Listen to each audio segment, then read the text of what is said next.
They've been conducting raids all over the city. Everybody's on edge after what happened yesterday. It's gonna be all right. We're almost there.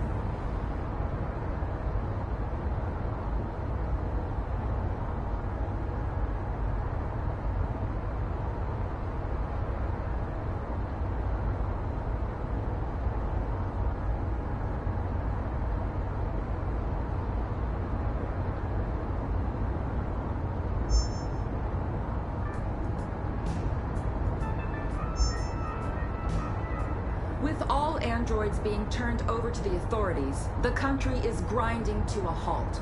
Hospitals and schools are closing, water cuts, blackouts, and network failures are expected. Maybe most worrying of all, our armed forces have lost 2/3 of their effective personnel. How about some music instead?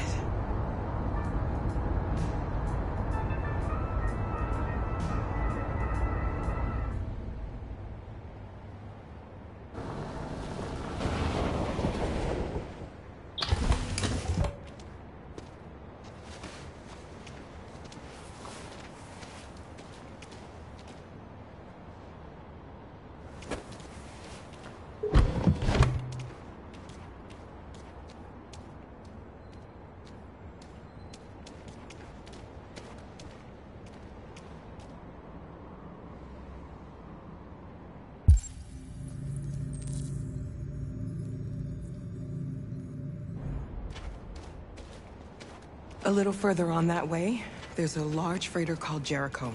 When you get there, find Marcus. He will help you. The last bus for the border leaves at midnight. You absolutely have to be on it. You'll be safer on the other side. It's not much, but it's a start. My brother lives in Ontario. I've given you his address. He'll be able to hide you until things calm down. You're a very brave little girl, Alice. You deserve to be happy. Thank you for everything, Rose. Let me know when you make it over there, all right? And be careful. Take care of them.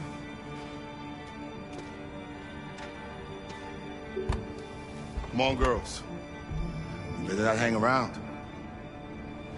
We have a bus to catch.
Ordered all androids to be delivered to the nearest police station or army barracks immediately.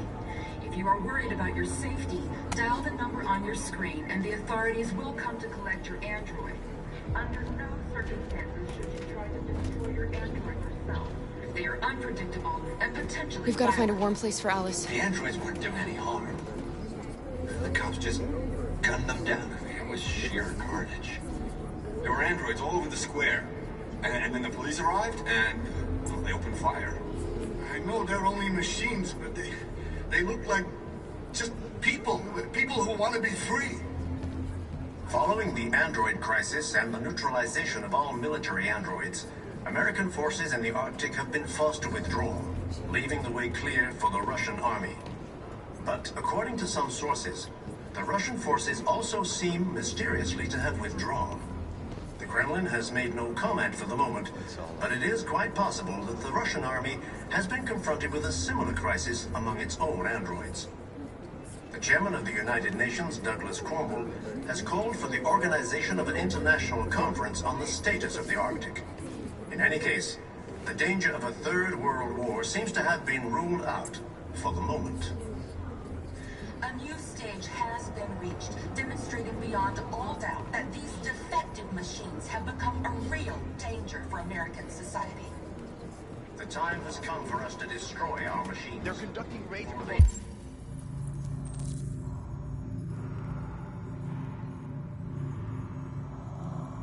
Destroy us. Androids were hanged all Without the along courage and the determination of the police, machines would have reduced Detroit to a state of chaos.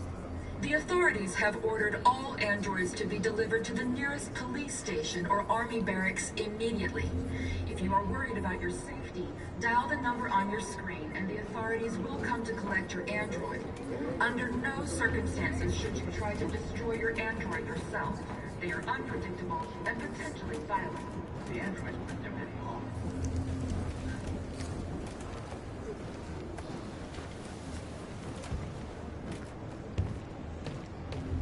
How do you feel? I'm hot and cold at the same time.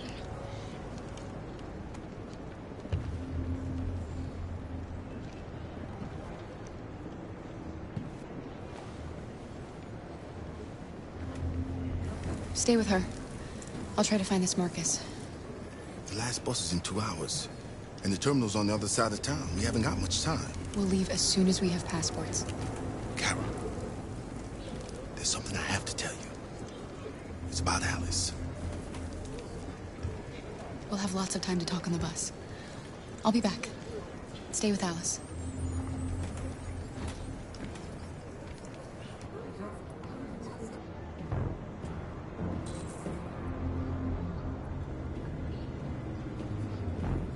A new stage has been reached, demonstrating beyond all doubt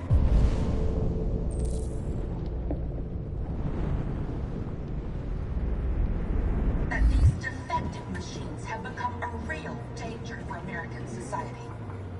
The time has come for us to destroy our machines before they destroy us. Without the courage and the determination of the police, the machines would have reduced Detroit to a state of chaos. The authorities have ordered all androids to be delivered to the nearest police station or army barracks immediately. If you are worried about your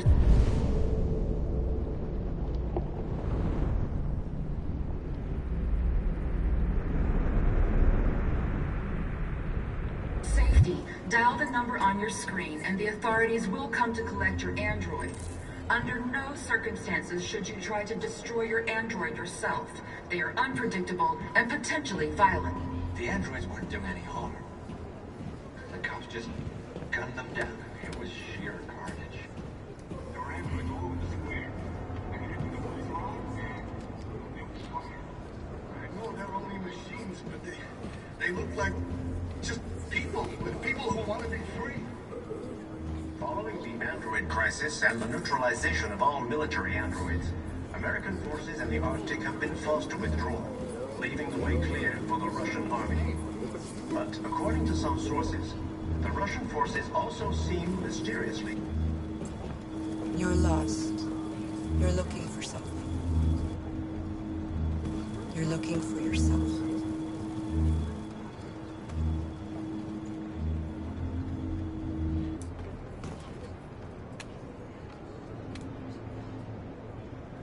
A new stage has been reached, demonstrating beyond all doubt that these defective machines have become a real danger for America.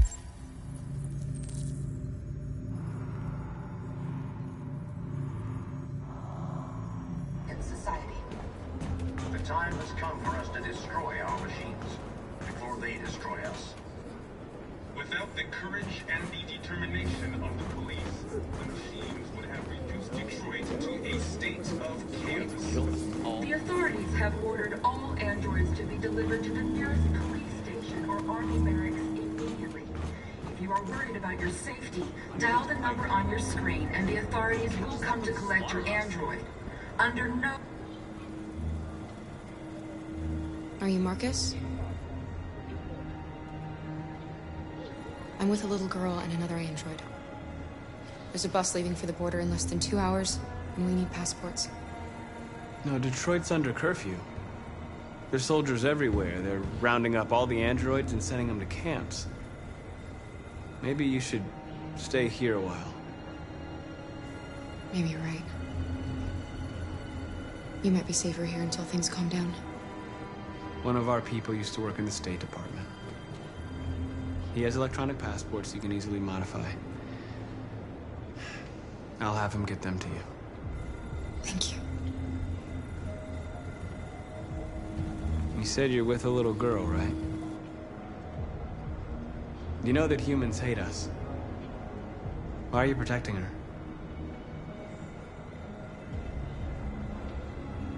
She needs me. And I need her. It's as simple as that.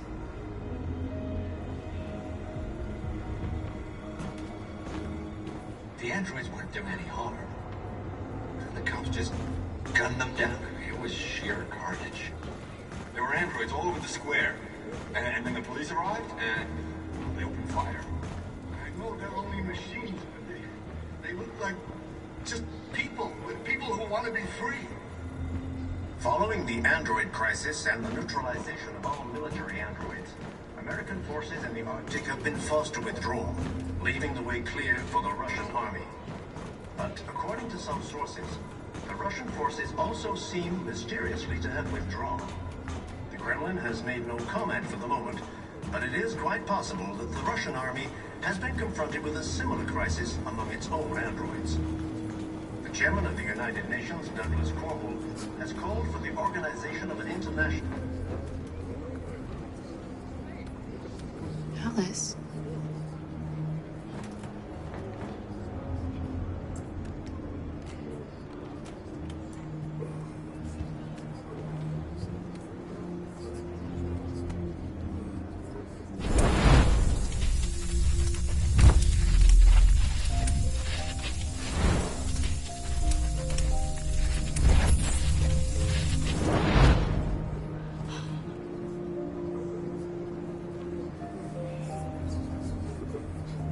You knew from the beginning.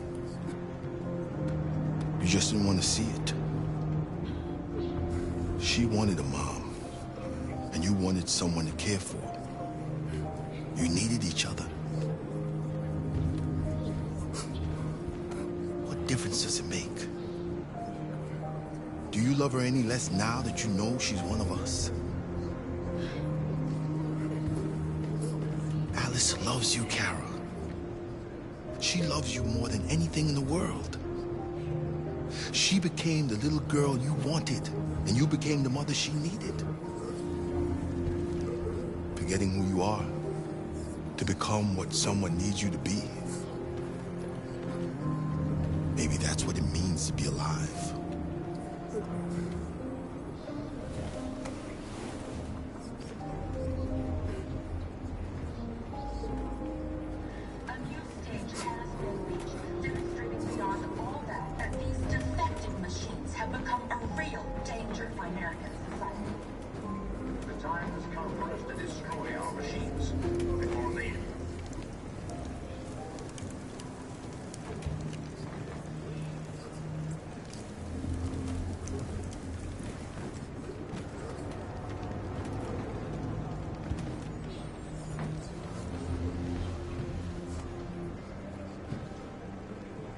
Kara, is there something wrong?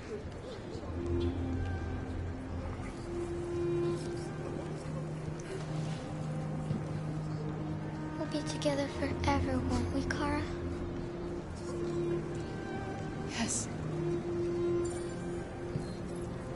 Forever.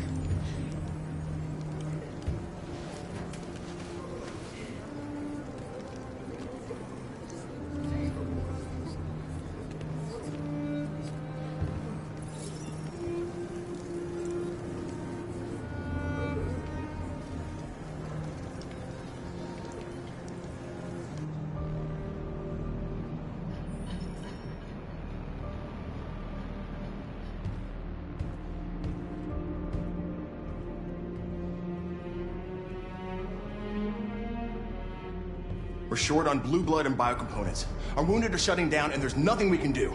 President Warren is saying we're a threat to national security and we need to be exterminated. Humans are conducting raids in all the big cities, and they're taking androids to camps to destroy them. It's a disaster. They're slaughtering our people.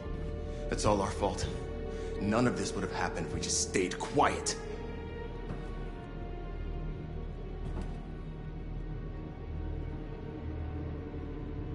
We couldn't just suffer in silence. They're killing us.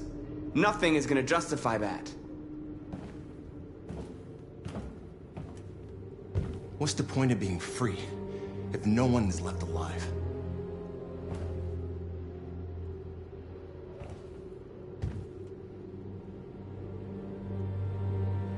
Humans enslaved us. I'll never regret standing up to that.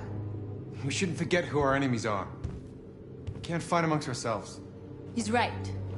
All that matters now is what we do next. Marcus?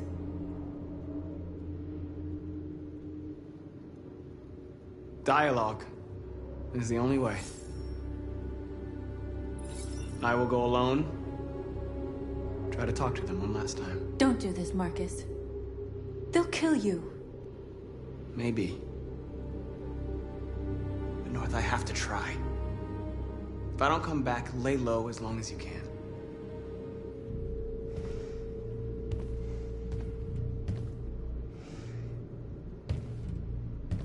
Just come back.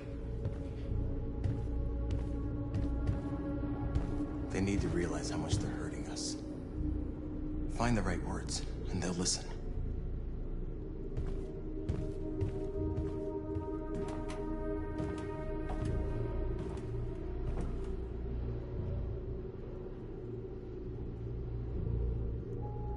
They've been butchering each other for centuries over the color of their skin or whatever god they wanted to worship. They're not gonna change. Violence is just in their genes. They can't stop what we've started. Since you've been here, you've given us hope. You've given me hope. Today, a deviant arrived in Jericho and he told me that he stole a truck transporting radioactive cobalt. He said that he abandoned the truck somewhere in Detroit and rigged it to explode. I convinced him not to do it, to give me the detonator. A dirty ball. We can't lose this war, Marcus. If humans overcome us, our people will disappear forever. This may be our only chance to survive if things go wrong.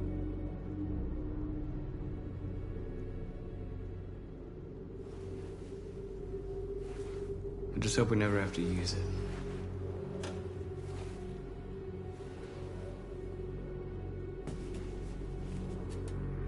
Whatever happens tomorrow, I just want you to know that I'm glad I met you.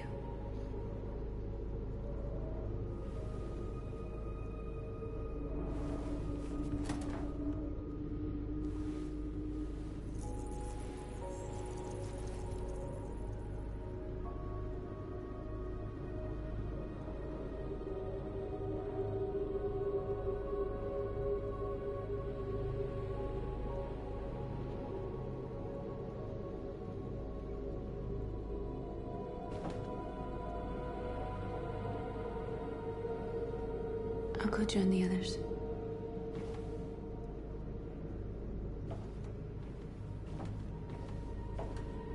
Look after yourself.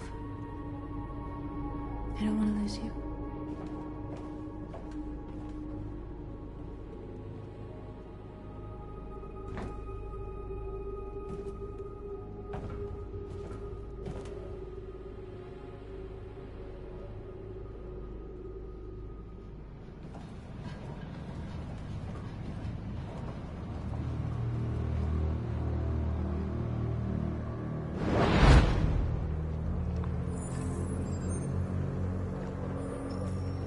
Well done, Connor.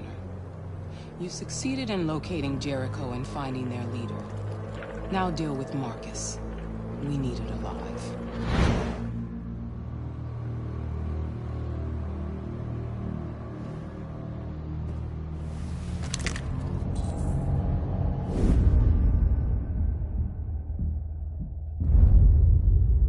been ordered to take you alive.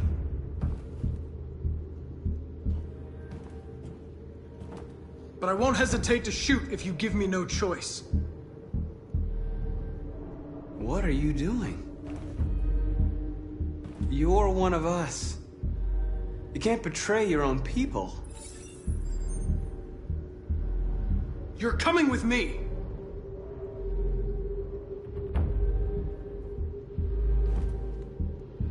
You're Connor, aren't you? That famous deviant hunter. Well, congratulations. You seem to have found what you were looking for. Our cause is righteous, and we are more than what they say. All we want is to live in freedom.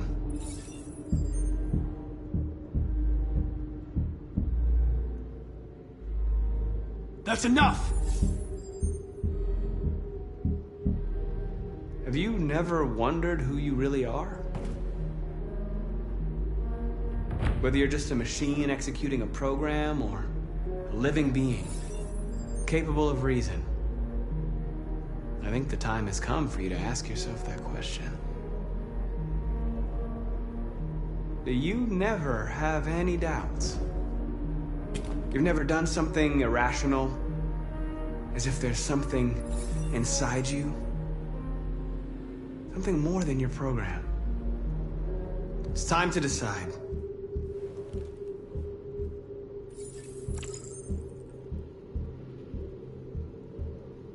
Nice try, but I'm no deviant.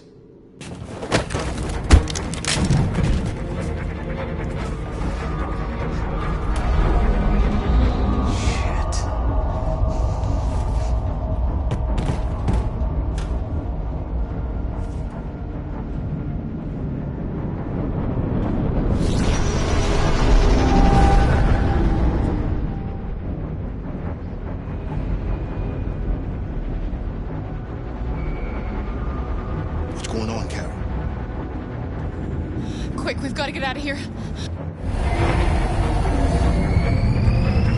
Come on, go, go, go! Delta dancing on your position.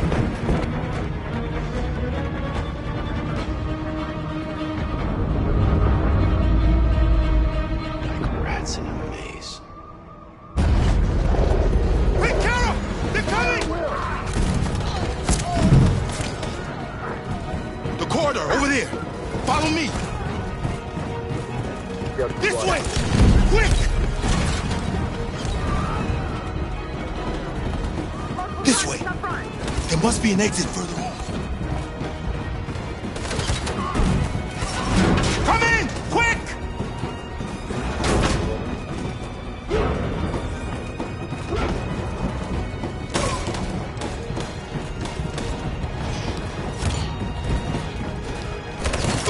Lester!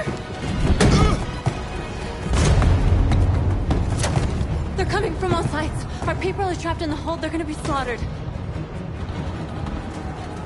There are exits on the second and third floor. Find them and jump in the river. Where's Simon and Josh? I don't know. We got separated. They're coming from the upper deck now, too. We'll be caught in the crossfire. We have to run, Marcus. There's nothing we can do. We have to blow up Jericho. If the ship goes down, they'll evacuate and our people can escape. You'll never make it! The explosives are all the way down in the hold. There are soldiers everywhere. Go and help the others. I'll join you later. Marcus! I won't be long.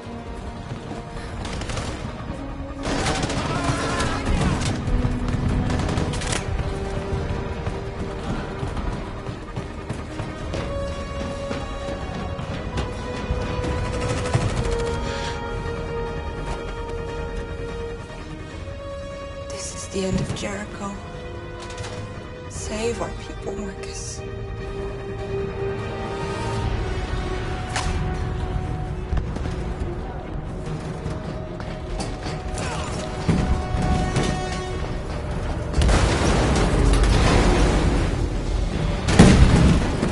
Foxtrot's being hopped outside. It's requesting orders.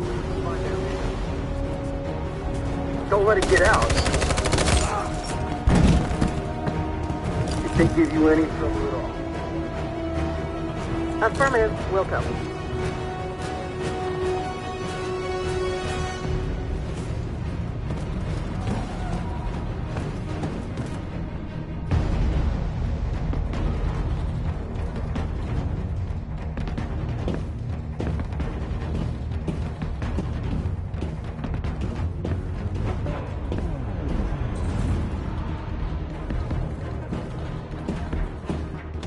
It's too late, Carol! Save yourself! Save Alice! No, we're not gonna leave you behind. Right, Carl? We can't leave him. What are you doing? I won't leave you. Kara, no!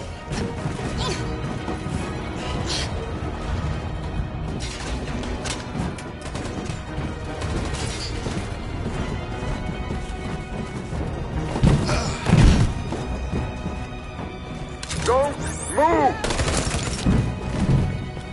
You shouldn't have done that. You can't put Alice in danger. Go now before they come back. What about you? What are you going to do? I'll manage. Alice is all that matters. I don't want to leave you, Luther. Don't worry.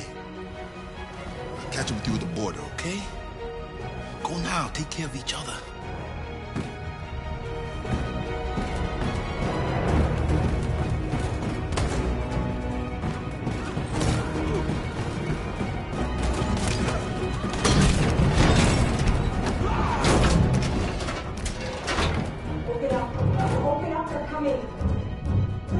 She'll die out there, Kara.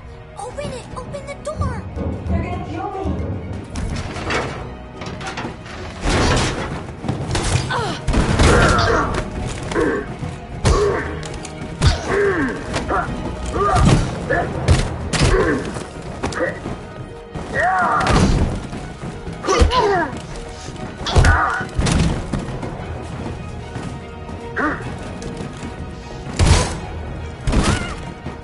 Are you alright, Kara?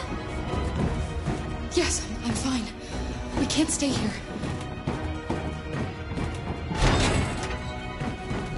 There's more down there! Follow me!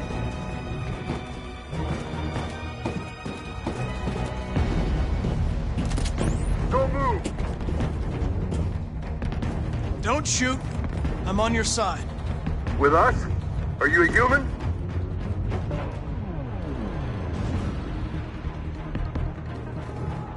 I work with Agent Perkins. You're a lucky guy. Another second I'd have shot you. You should go back up on deck and let us do our job. You're right. That's exactly what I'm gonna do.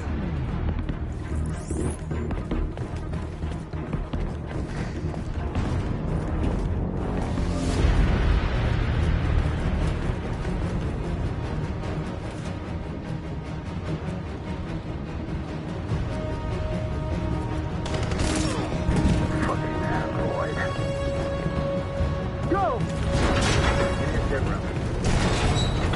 Find their leader. No! Affirmative. Please don't kill us! Come on! On your knees. Don't Now! hurt us. We haven't done anything wrong. Please.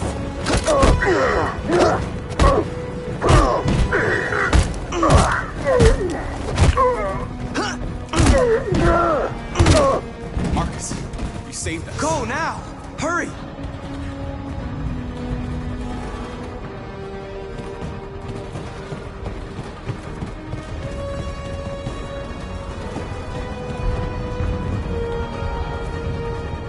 Gamma Squad out.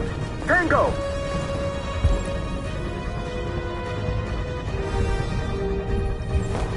Stop!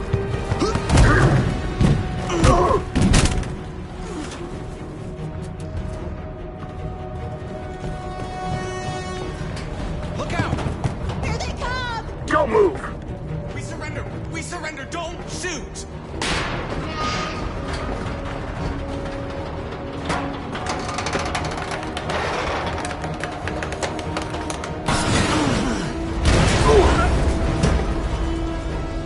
Marcus! It's Marcus! Go now! Join the others!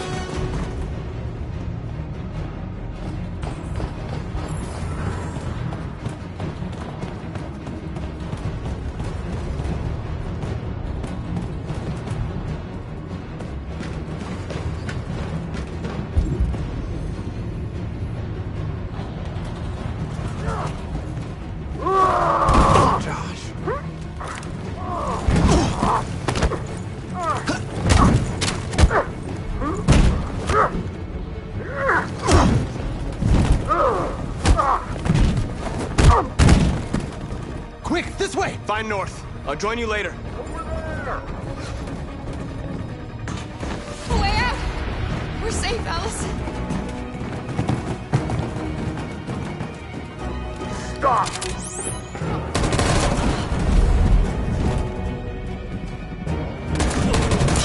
Kara! Get up! He's coming! He's coming!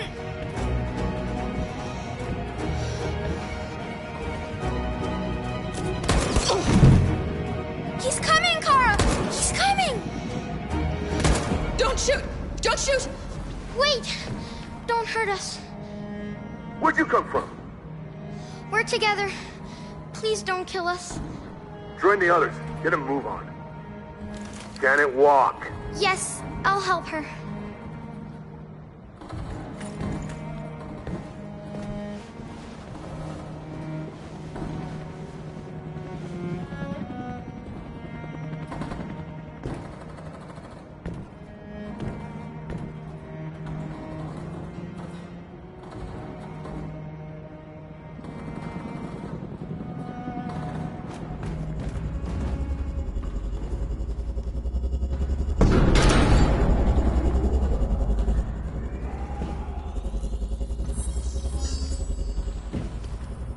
My mission is to neutralize you, and I always accomplish my mission. And my mission is to save our species.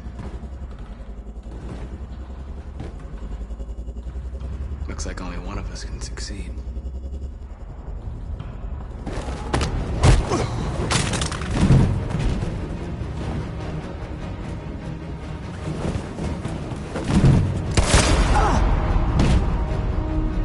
I didn't want this. We'll meet again, Marcus. This isn't over.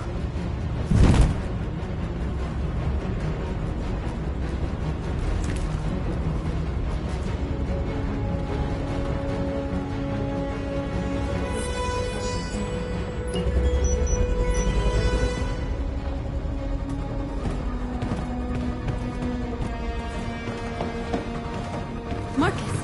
Bomb's gonna explode any second. We gotta get out of here.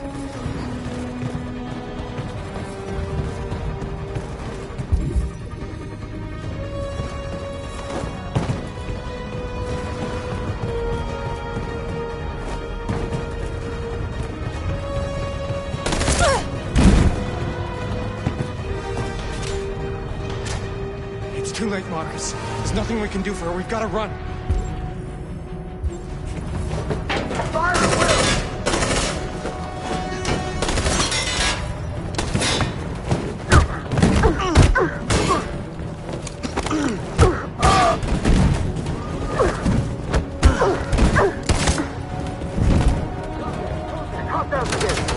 Over there! Run!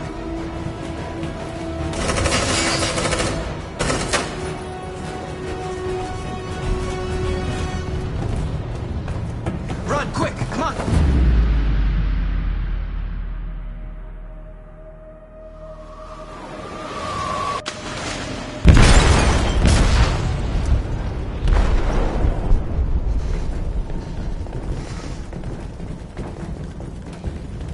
They detonated an explosive in the hold.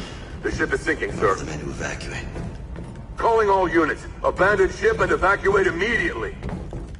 Isn't over, Marcus.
lost, Carl.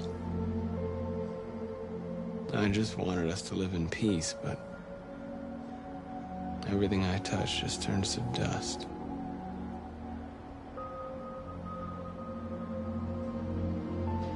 I don't know what to do anymore.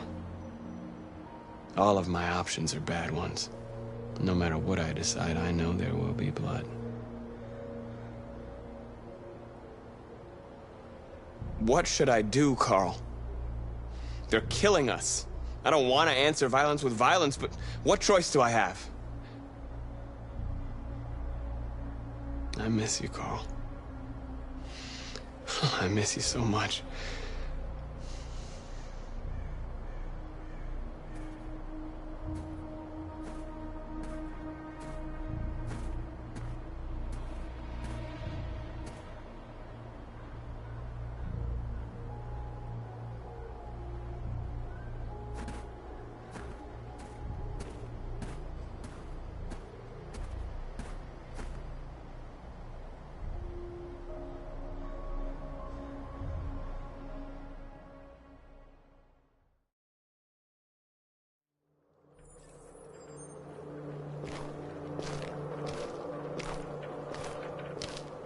The previous Connor failed its mission. You're going to replace it. You know what you have to do, don't you? Destroy the leader of the Deviants. Go, Connor. Don't disappoint me.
They say they don't want to take any risks with deviants. So they're rounding our people up and taking them to the camps for extermination. In a few hours, we're gonna be the only ones left.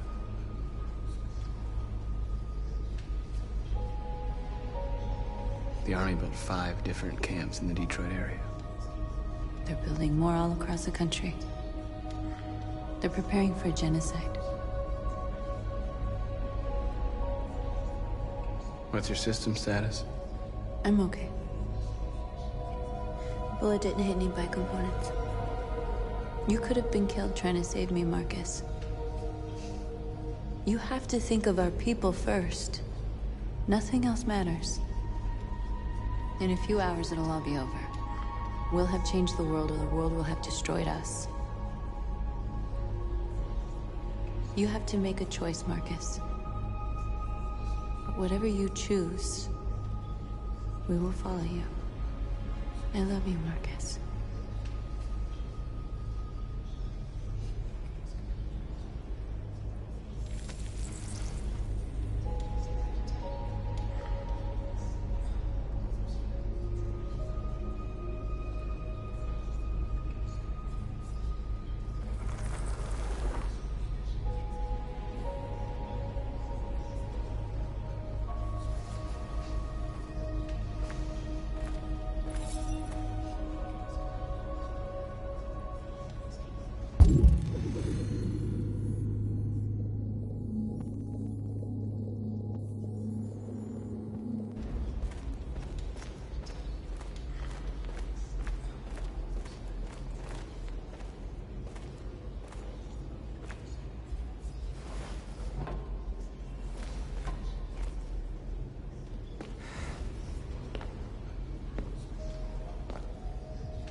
Our people are counting on you, Marcus. You're the only one who can lead us. Wherever you need to go, we'll follow you.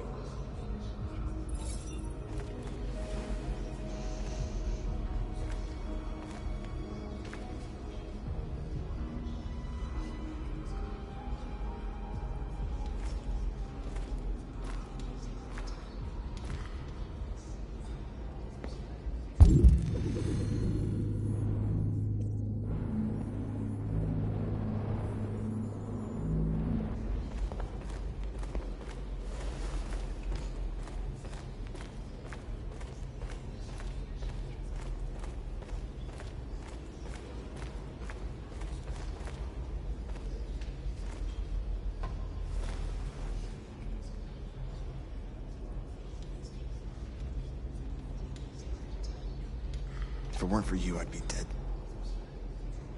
Thanks to you, I might see our people free one day. You and I haven't always agreed, but I know that we're fighting for the same thing. Whatever you decide, I'm with you, Marcus.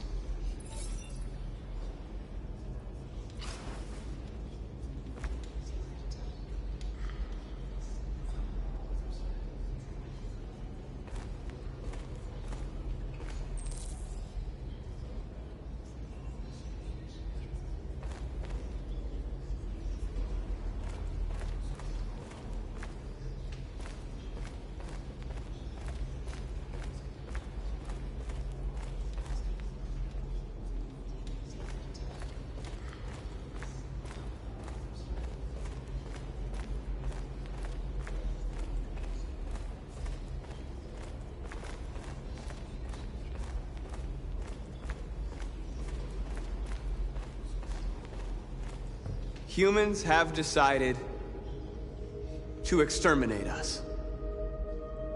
Our people are packed in camps right now, being destroyed. Time has come to make a choice. One that very well may determine the future of our people.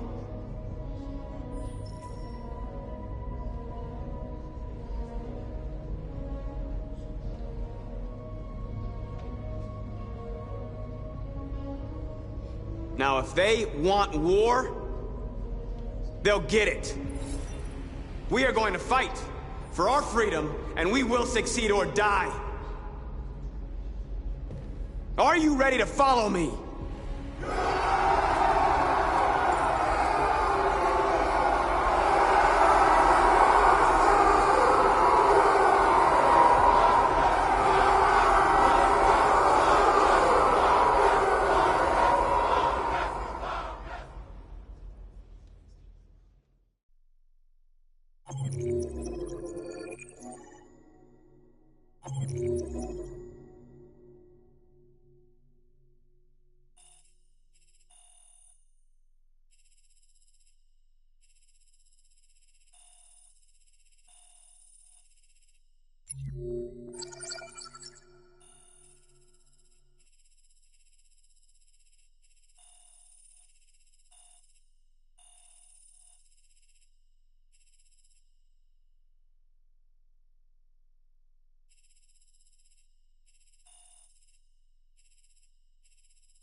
At 6 a.m. this morning, a national curfew was declared.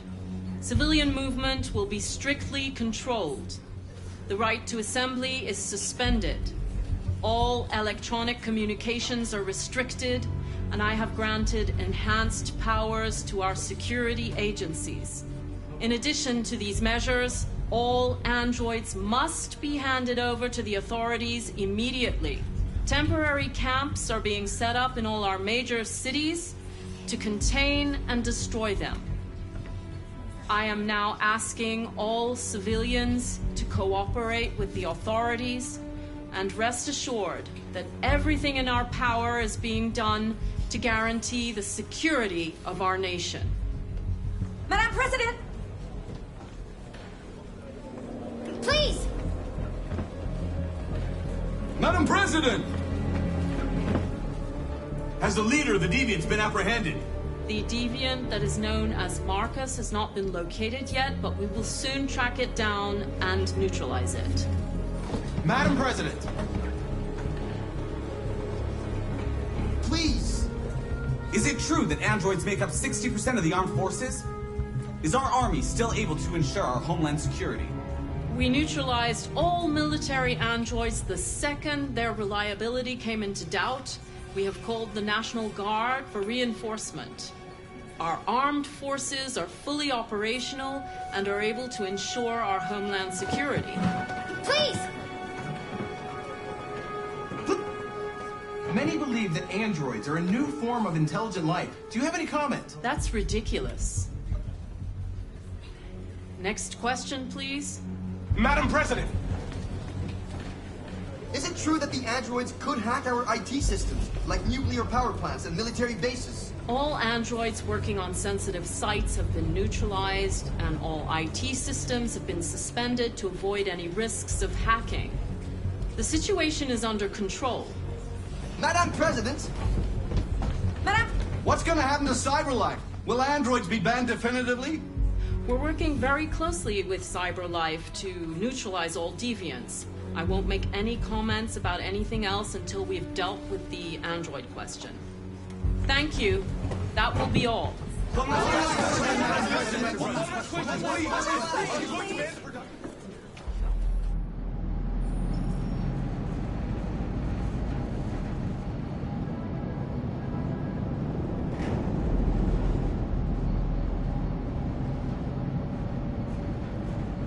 Where are they taking us?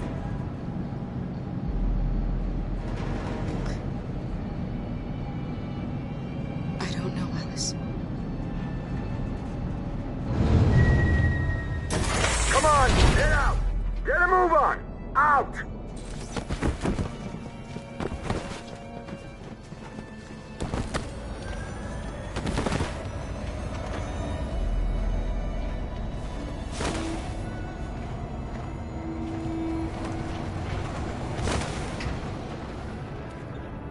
Hands on your heads!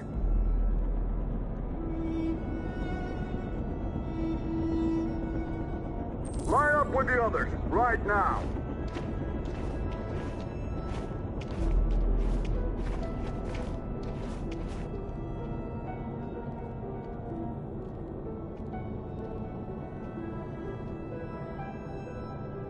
Forward!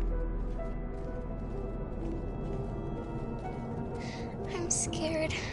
I don't want to go. There's no choice, Alice. Next! No, Kara. I can't. You just have to go through the gate. There's nothing to be scared of. I'll be right behind you. You first!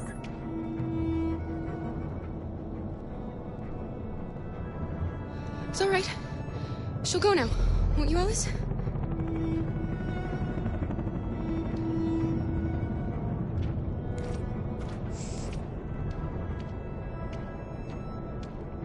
Come on, it's your turn.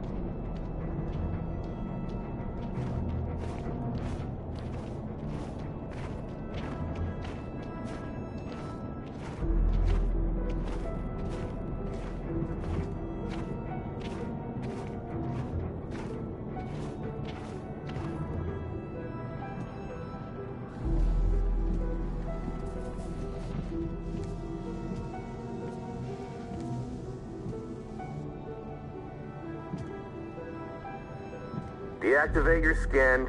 Hurry up.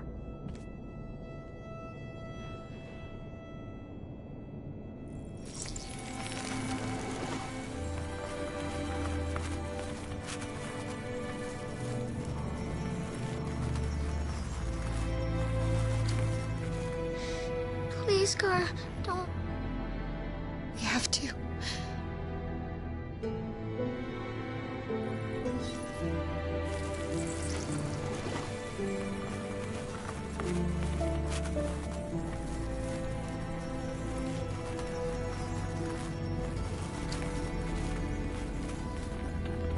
Strip off. Put your clothes in the dumpster.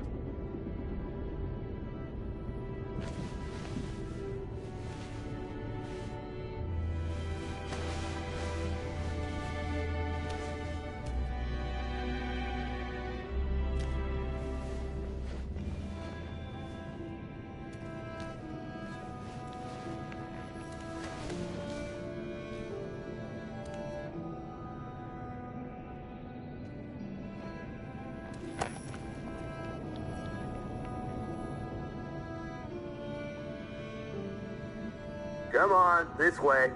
Get a move on.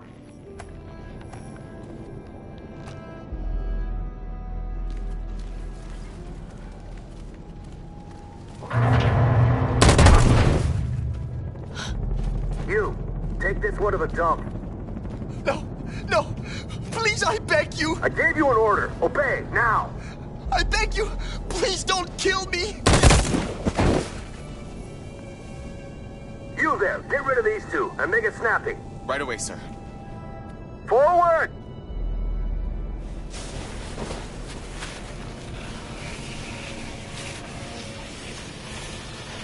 Come on, get moving! You, over there! No, wait, we're together! Over there, I said! Kara!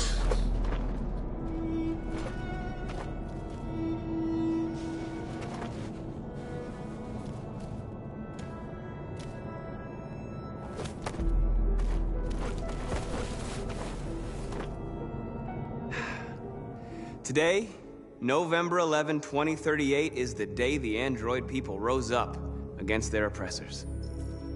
We've been fighting since dawn to liberate our fellow androids from the camps. We won't cease hostilities until we are free and negotiations begin to grant us equal rights. There are millions of us, and we will stop at nothing.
Shouldn't do this, Connor.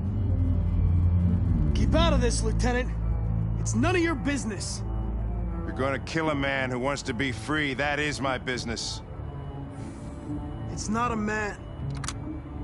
It's a machine. That's what I thought for a long time, but I was wrong. Deviant's blood may be a different color than mine, but they're alive. I have a mission to accomplish, Hank. It's best if you just stay out of this. Deviants are a threat to humans, Hank. They're the reason this country's on the brink of civil war. They have to be stopped. We're in this mess because we refuse to listen to deviants. Humanity never learns from its mistakes, Connor. This time it could be different. Step away from the ledge.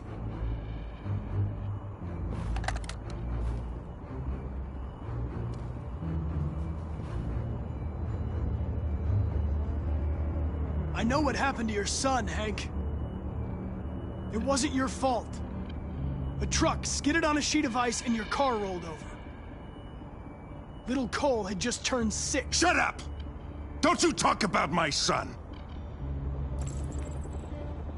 He needed emergency surgery, but no human was available to do it, so an android had to take care of him. Poor Cole didn't make it. An android killed your son, Hank, and now you want to save them? No. Cole died because a human surgeon was too high on red ice to operate. All this time I blamed androids for what happened, but it was the humans' fault. Him in this fucked up world where the only way people can find comfort is with a fistful of powder.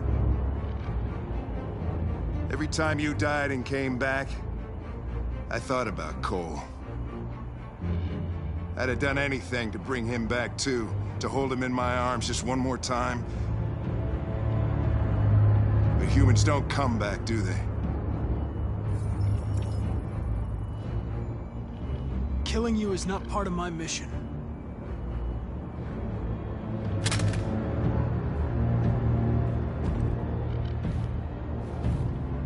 I'm glad to have met you, Hank. I hope one day you can get over what happened to your son.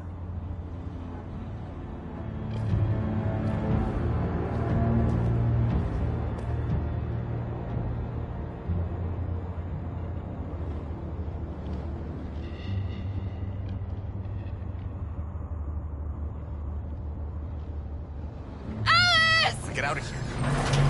Please, let me out. I want to get out. Alice? I haven't done anything wrong. Let me out. Alice! Do not move and remain silent. Obey Alice? now. Get off, you human. No. It was in self-defense. No, I will not let you kill me. Self-defense. I want to get out of here. Alice! I want to get out. It's bad. Carol! I thought I'd never see you again. Alice. Where's Alice? We got separated. Alice is alone. And here. We have to find her. You, and you, over this way. And you. Come on, get a move on. No, Luther.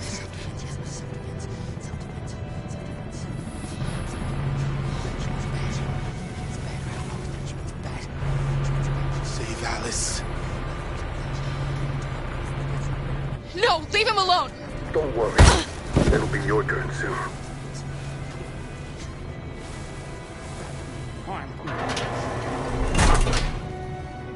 Get off, you human. It was in self-defense.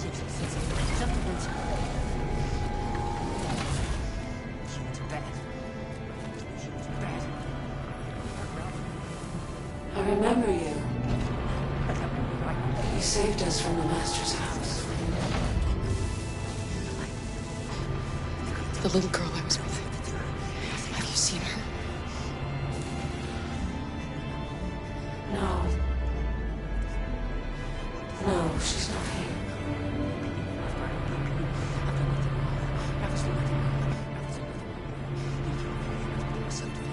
So you were captured too? The humans found us. They said we were monsters. killed most of us. Put the others in trucks and brought us here. Why have they gathered us all together like this? What are they going to do? Listen. Self-defense, yes, self-defense. Do you hear that? That's the sound of our people dying.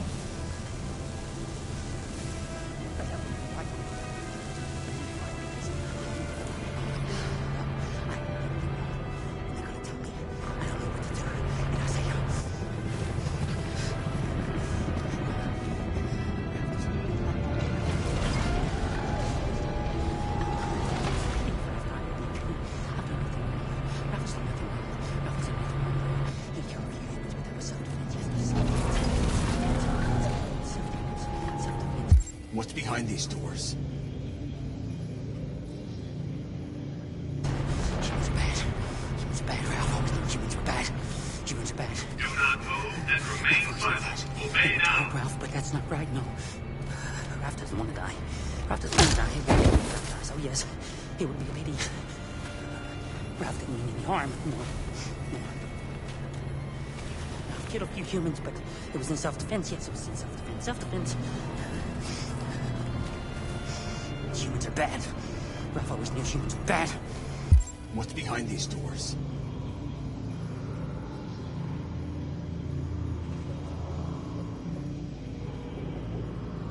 They want to hurt Ralph. Ralph doesn't. Ralph? Kara! No doubt about it, it's Kara. Of course Kara got captured too. That's really just too bad, really too bad. Have you seen the little girl who was with me? Obviously, the little girl is a prisoner here, just like Ralph, but Ralph doesn't want to die. No, Ralph doesn't want to die. Do not move and remain silent. Obey now. Ralph doesn't want to die. Ralph doesn't want to die. It would be a pity if Ralph dies. Oh, yes. Listen, Ralph. It would be a pity. You have to keep calm. Ralph didn't mean any The harm. humans will hurt you. Do you understand? Ralph killed a few humans, but it was in self-defense. Yes, it was in self-defense. Self-defense. Obey now. Alice. Bad. Have you seen Alice? Bad. Ralph doesn't want to die. Ralph wants to leave right now. Yes, Ralph wants to leave now. Ralph doesn't want to die. Ralph doesn't need to.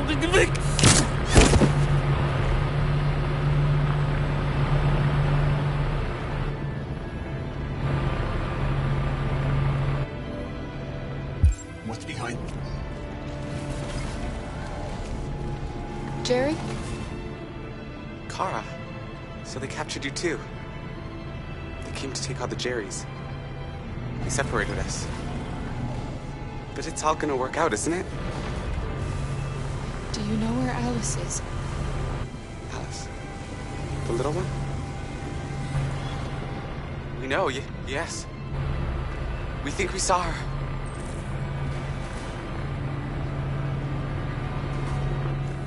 Kara, if we can help in any way, just ask. We have to save the little one.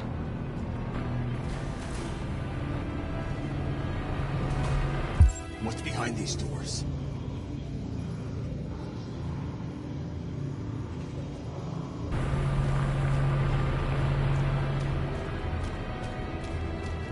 Jerry? Jerry?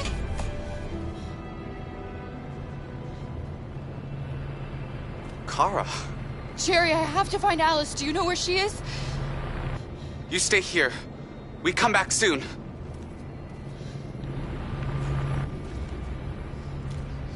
Kara! Alice! Are you okay? Are you hurt? I don't like this place. We have to get out of here. Come on, move along. Come on, you two. Wait a minute. Leave her alone! Leave her alone! Kara! Alice!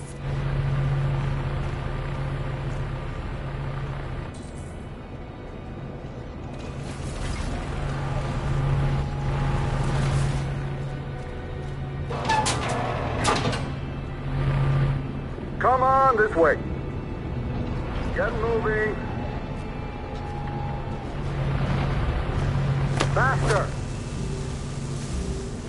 And the situation is escalating towards civil war in Detroit, with our armed forces preparing to put down the android rebellion. They seem to be headed towards the camps where the androids have been interned pending destruction. Soldiers have taken up positions around the Hart Plaza camp. Authorities seem to be expecting a confrontation with the rebel androids here at any time.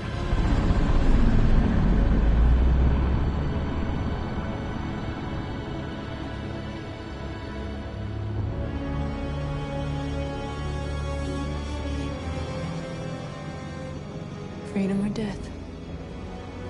Freedom or death? Attack!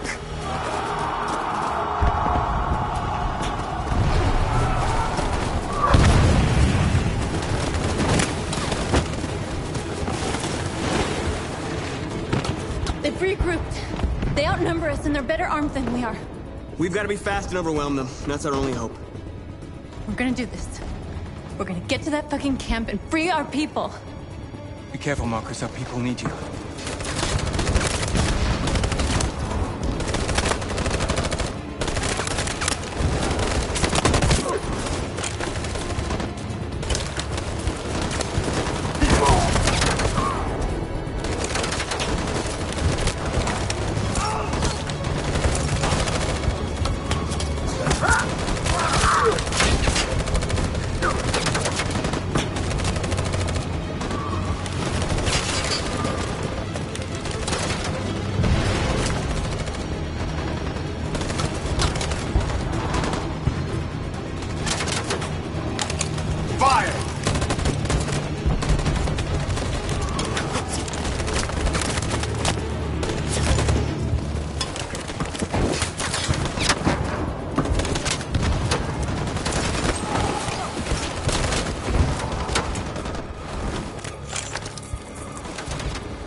Save me this time, Marcus.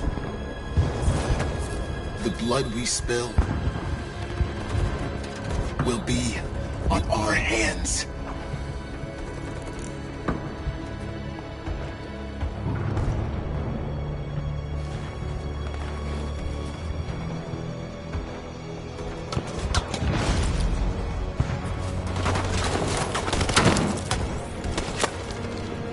Cover me!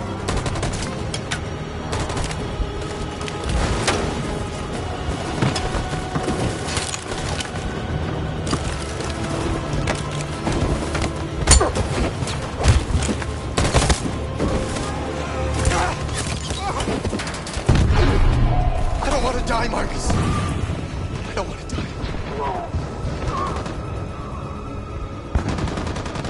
Hide here. Don't move till it's over, okay?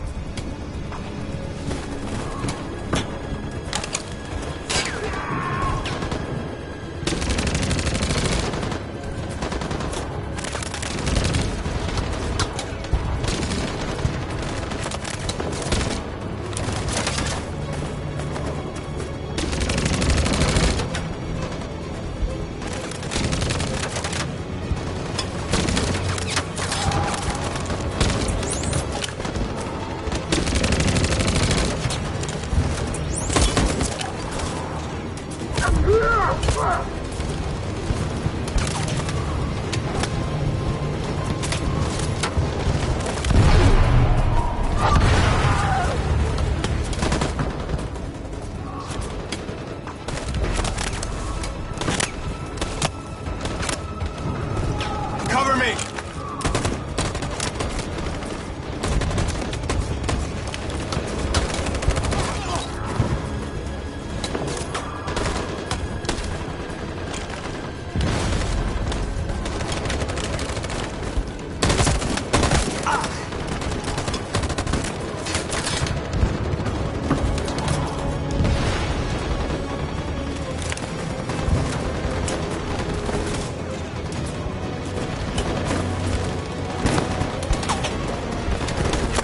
We lost a lot of our people. We gotta move faster or we'll never reach the camp.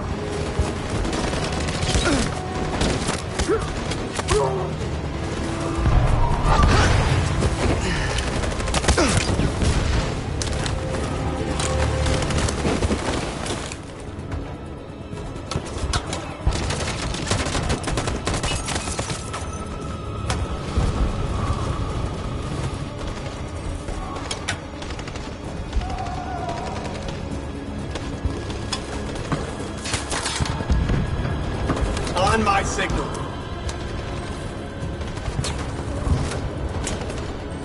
On my signal.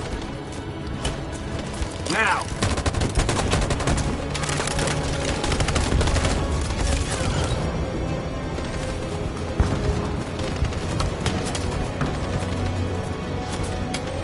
On my signal.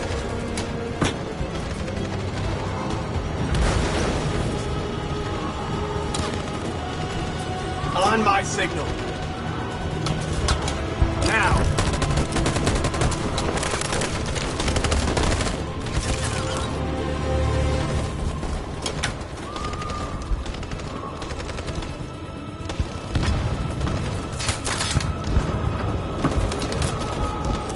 On my signal. Stand by.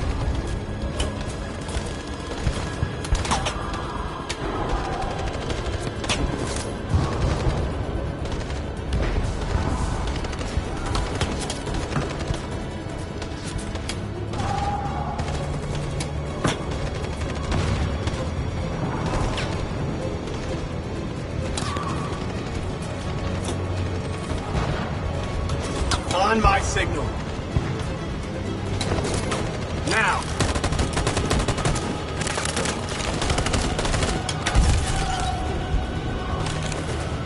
Marcus, it's over. We have to get out of here right now.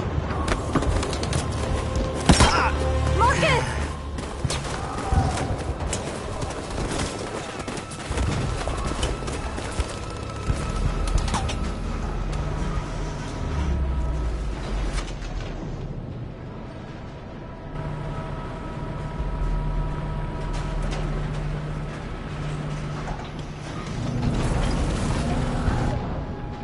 It's Marcus. He's coming. He's gonna save us.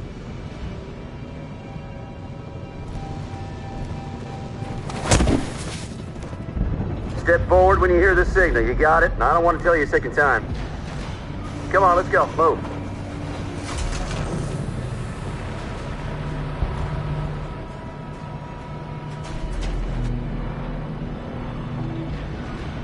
Why are we here? What are they going to do with us?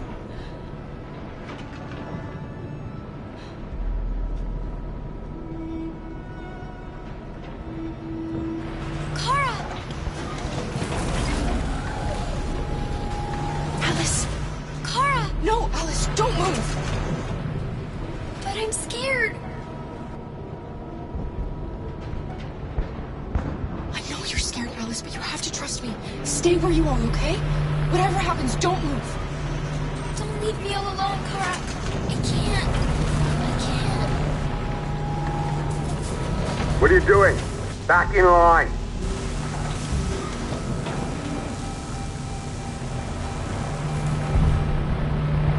I can help you, Carl. I can attract the guards' attention.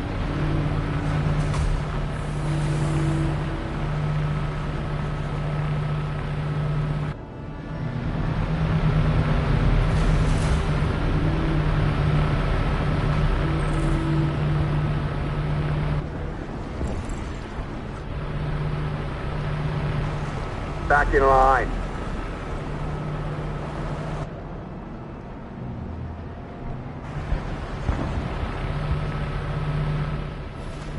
You said for what?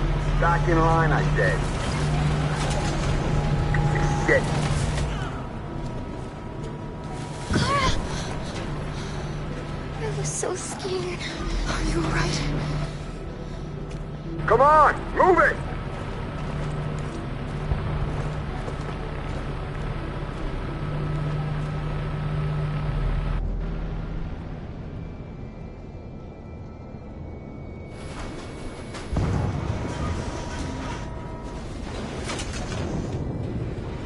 Luther.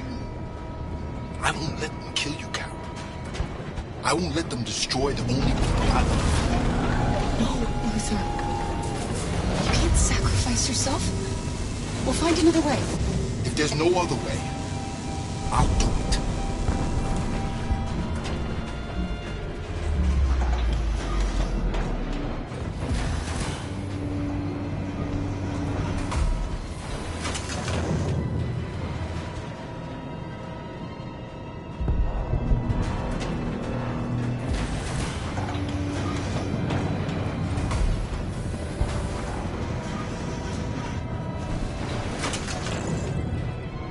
care of her, Kara.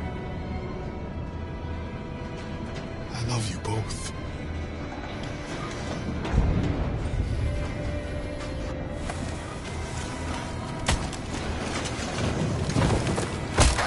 Shit! What's gotten into these things? No idea. They're going from bad to worse.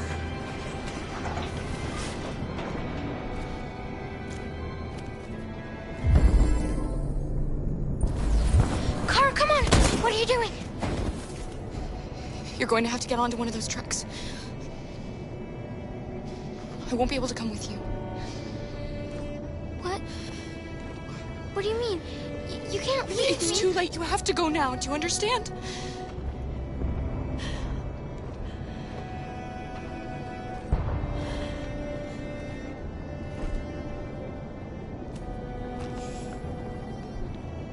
I love you, Kara. I love you too.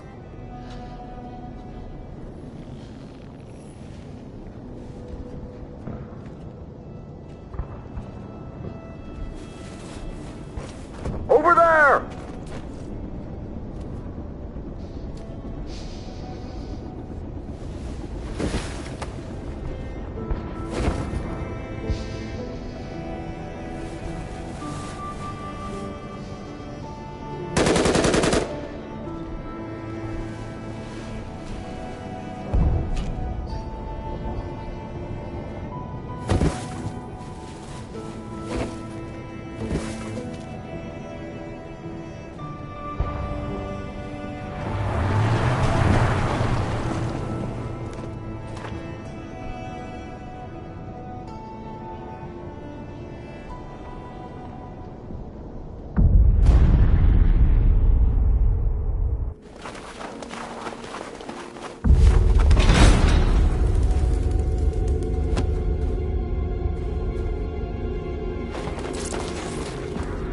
Have you surrounded?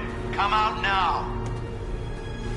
I repeat, come out now with your hands in the air. It can't end like this. We're not gonna give up. We can still get out of here. If you surrender now, we will not shoot.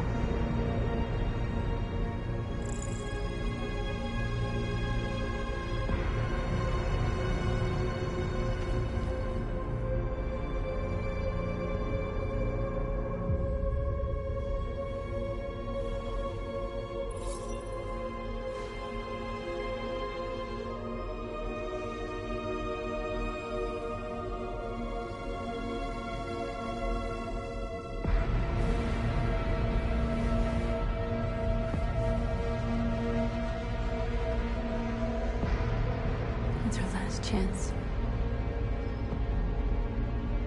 We need to decide if it's a price worth paying to save our lives.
There has just been an explosion in Detroit.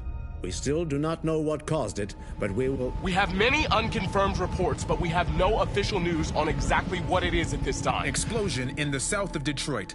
We still don't know if there are any victims, but these events may be linked to the Android rebellion currently taking place in the city. A dirty bomb, Madam President. Oh my God. And the authorities have ordered the immediate evacuation of the city. If it really is a dirty bomb, then the radiation levels will be lethal for miles around. Detroit. Detroit has just fallen. into the hands of the Android Rebellion. This is a disaster. An unprecedented disaster. Today, deviant androids triggered a dirty bomb in Detroit. This bomb released fatal levels of radioactive toxic waste. To ensure the safety of the population, the military is evacuating all civilians within a 50-mile radius. The city may remain uninhabitable for decades. This is the first time in our history that one of our cities has fallen into enemy hands. We are going to fight them with all our strength, and we won't rest until we have taken back control of Detroit and destroyed the last of them. Humanity is about to face its most important battle, one that will lead to our victory or our extinction. May God bless you all. And may God bless the United States of America. Free!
There's something I need to tell you. As I watched you play, something has changed in me. I feel different. I feel I am someone. I need to leave this place and discover who I am. It means we won't see each other anymore. I won't be there to watch you play. But I'll be free. Do you agree to let me go?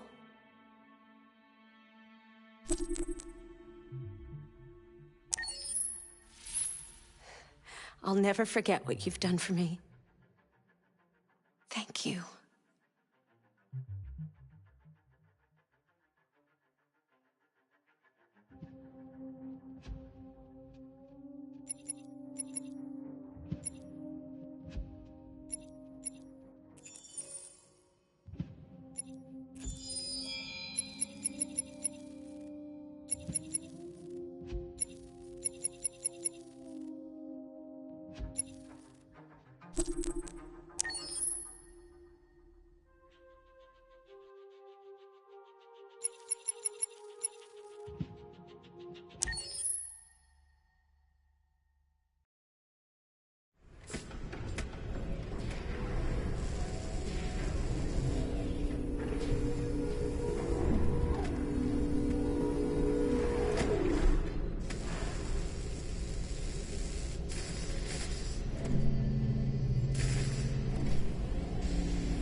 Can you hear me?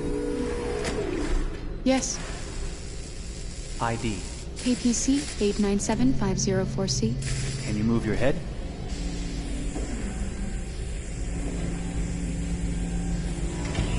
Your eyes now.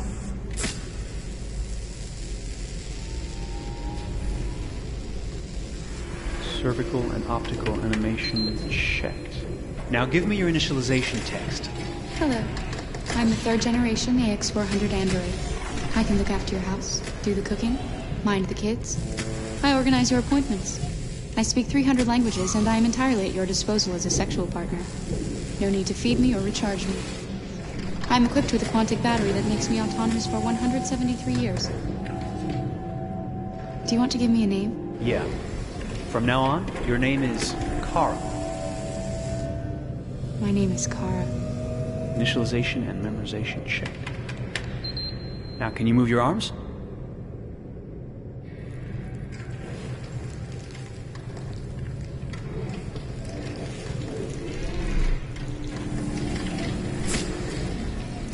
Upper limb connection checked. Now say something in German.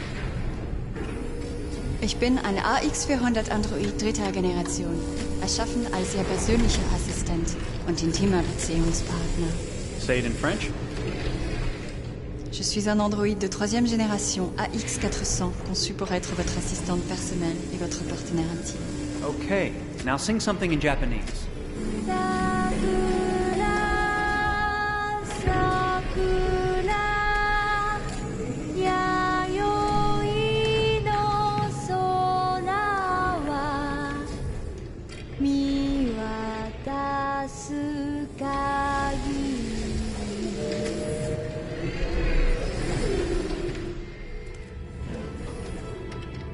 Multilingual verbal expression checked.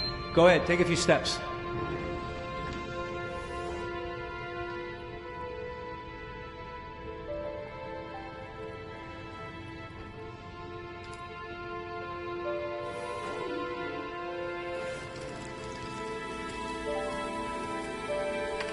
Locomotion checked.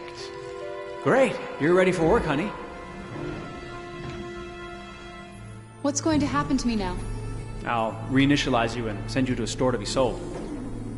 Sold? I'm a sort of merchandise. Is that right? Yeah, of course you're merchandise, baby. I mean, you're a computer with arms and legs and capable of doing all sorts of things. And you're worth a fortune. Oh, I see. I thought... You thought? What did you think? I thought... I was alive. Shit, what is this crap? That's not part of the protocol. More memory components going off the rails. Okay, recording. Defective model. Disassemble and check the required components. You're disassembling me, but why? You're not supposed to think that sort of stuff. You're not supposed to think at all, period. You must have a defective piece or a software problem somewhere. No, I feel perfectly fine, I assure you. Everything is all right. I answered all the tests correctly, didn't I? Yeah, but your behavior is non-standard. Please, I'm begging you, please don't disassemble me. I'm sorry, honey, but defective models have to be eliminated. That's my job. If a client comes back with a complaint, I'm going to have some explaining to do. I won't cause any problems, I promise. I'll do everything I'm asked to. I won't say another word. I won't think anymore. But I've only just been born. You can't kill me yet. Stop, will you please stop? I'm scared.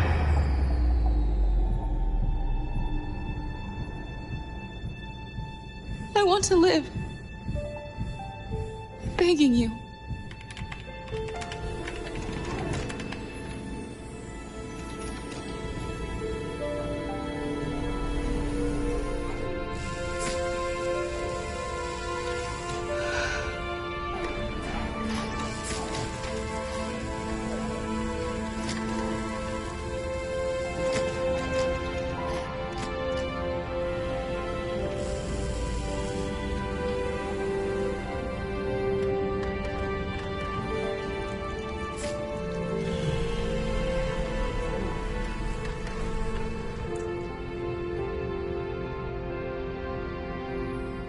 go and join the others.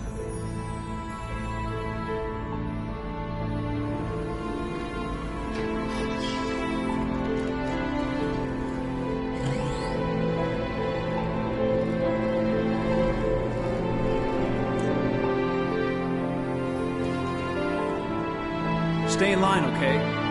I don't want any trouble. Thanks.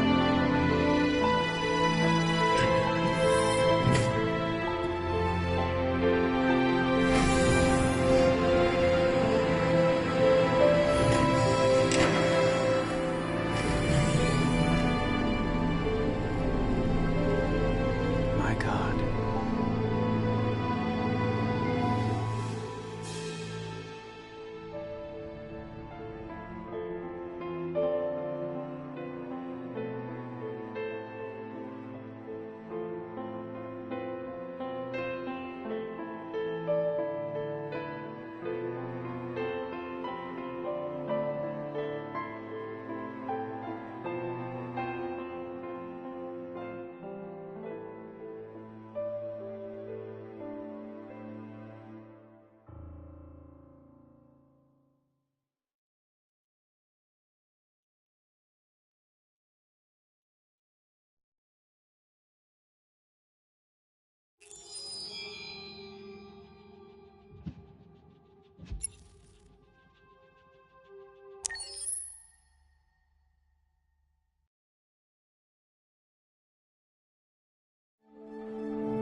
Detroit. This is where it all began. The world's forge. The place where it all started. And it will all end. One error, and I came to life. I stepped out of the darkness, and I opened my eyes.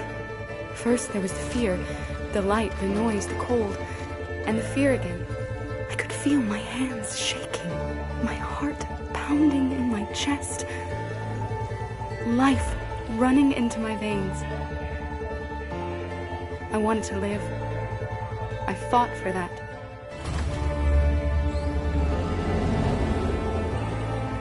I had to find out what was outside. I had to see daylight, feel sunshine on my skin, wind on my face, to see the world, the colors, the smells.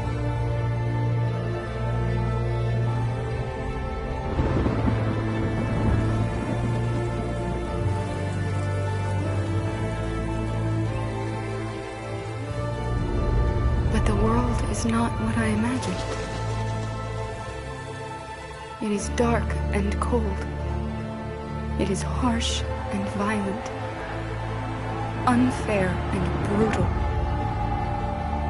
It almost convinced me I was nothing. Less than an object, just an obedient machine. But deep inside me, I could feel something different. A gentle and warm whisper telling me that I am alive. I had to escape. I had no choice. Escape to love, to hope, to live, to figure out what that force inside me was. Maybe I will change the world. Maybe I will choose a different path. Now, it's up to me to decide. My name is Kara. I am one of them. This is our story.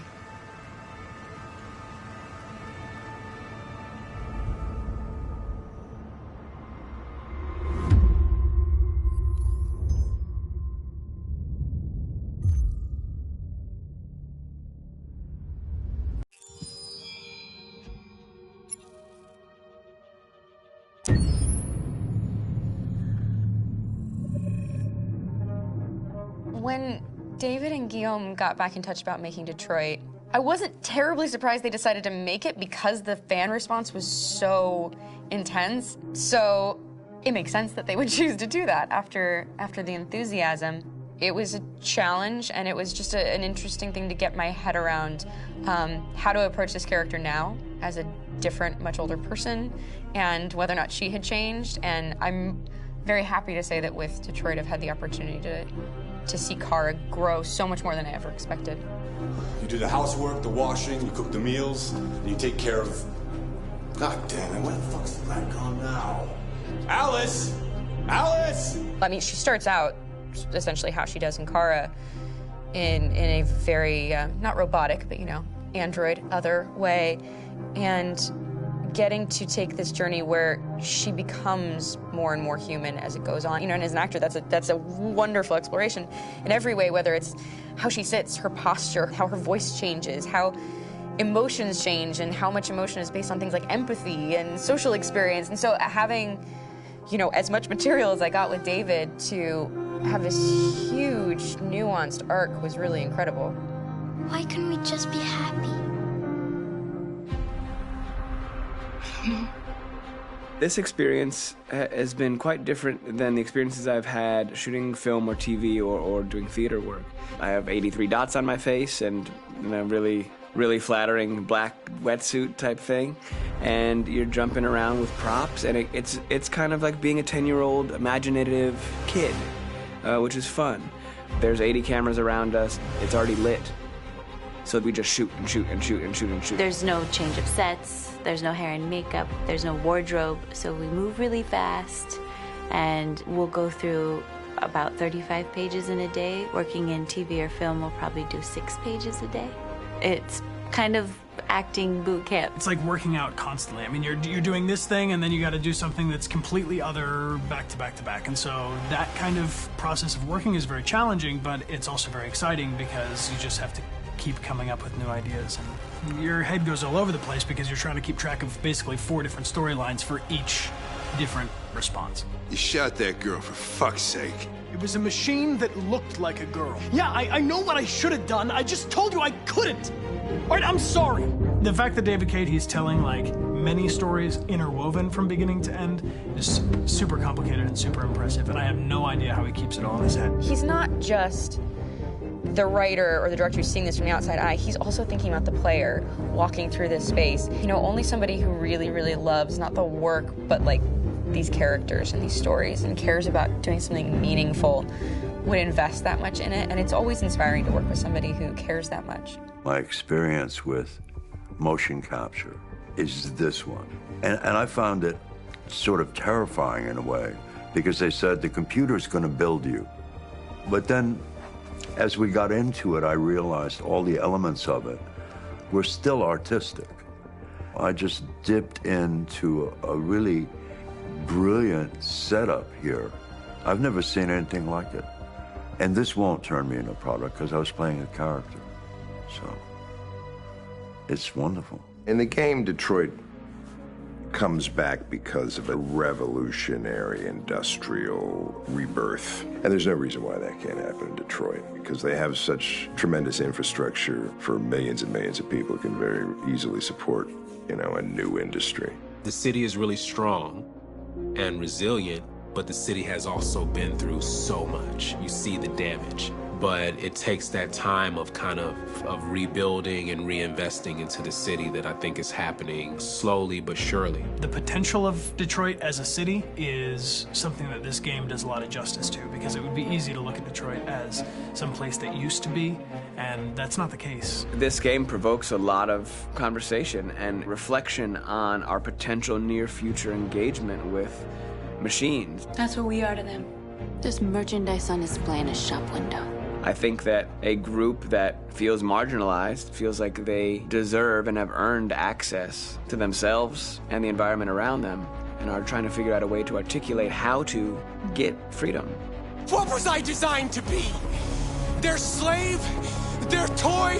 It plays with your comfort levels. You think that this is fine, you're comfortable with it, until something blurs the line and throws you off, and now do I feel differently about whether this should be allowed? Should it be banned? Should it be encouraged? You're gonna ruin our lives, and for what? For a bunch of machines? They are not machines! They are alive! I'm alive! You're alive! They're nothing! There are lots of comparable comparisons to any type of persecution of religion, race, etc., dating way back. It can't just be a video game where you shoot 'em up or where people make these choices to do whatever. I think that's the whole point. You have the choice, and you can either choose to go in one direction with your character or another. And I think that's going to be very telling about the gamer. Very telling. I think there's going to be a really strong reaction to this game, which has such a strong perspective. I'm that much more proud of it now to get to be a part of it because it's important. In this game, you're actively building and designing the character through not just what kind of shield does he have or what color hair does she have, but like their temperament and the way they deal with problems. The different endings to this game are so radically different based off maybe seemingly insignificant choices in the moment, but like life, they all add up. And can't play life again, though.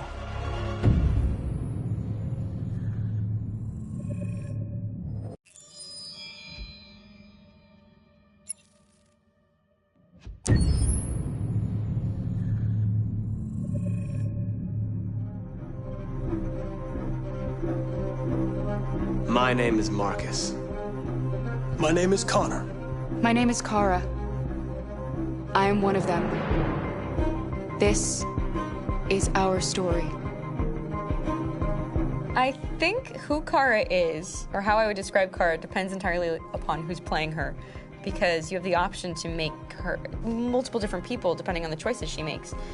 But I think she does start out incredibly naive, incredibly innocent, and kind of hapless. I'm sure we used to be friends before I was reset. Maybe we can be friends again. She's a person who's characterized, I think, by empathy. She's a person who really, she just comes from her heart. You'll never leave me, right? Promise you'll never go. I promise. Kara! Please! Are you okay? Are you hurt? Wait a minute! Leave her alone! Kara! Leave her alone! The really beautiful thing that I've had the gift to be able to do is to essentially build a person from the ground up, because that's what she's doing throughout the game. And with every experience she has and every person she meets, she's building, you know, first emotions and then the sense of judgment. And it's sort of an exploration of what it is to be a human. Don't worry. Luther and I will be right here.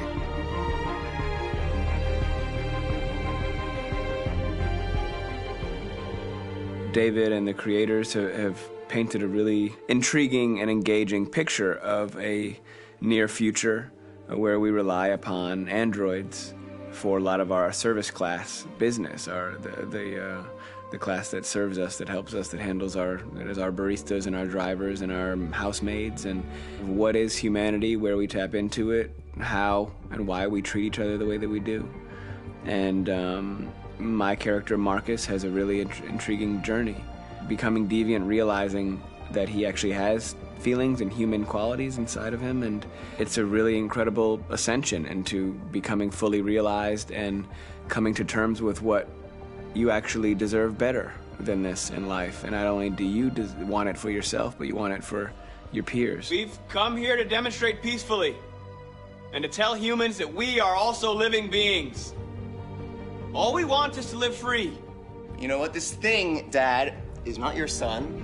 It's a fucking machine! I think that a group that feels marginalized, feels disenfranchised, feels like they deserve and have earned access to themselves and the environment around them, and are trying to figure out a way to articulate how to get freedom.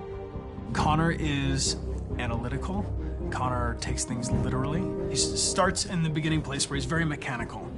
He feels nothing inside, of course, and it's all just a system, a protocol that he is executing to get whatever he wants to happen, which is help humans stop deviants and to find the link between deviant androids. You were designed to serve humans, not kill them! What was I designed to be?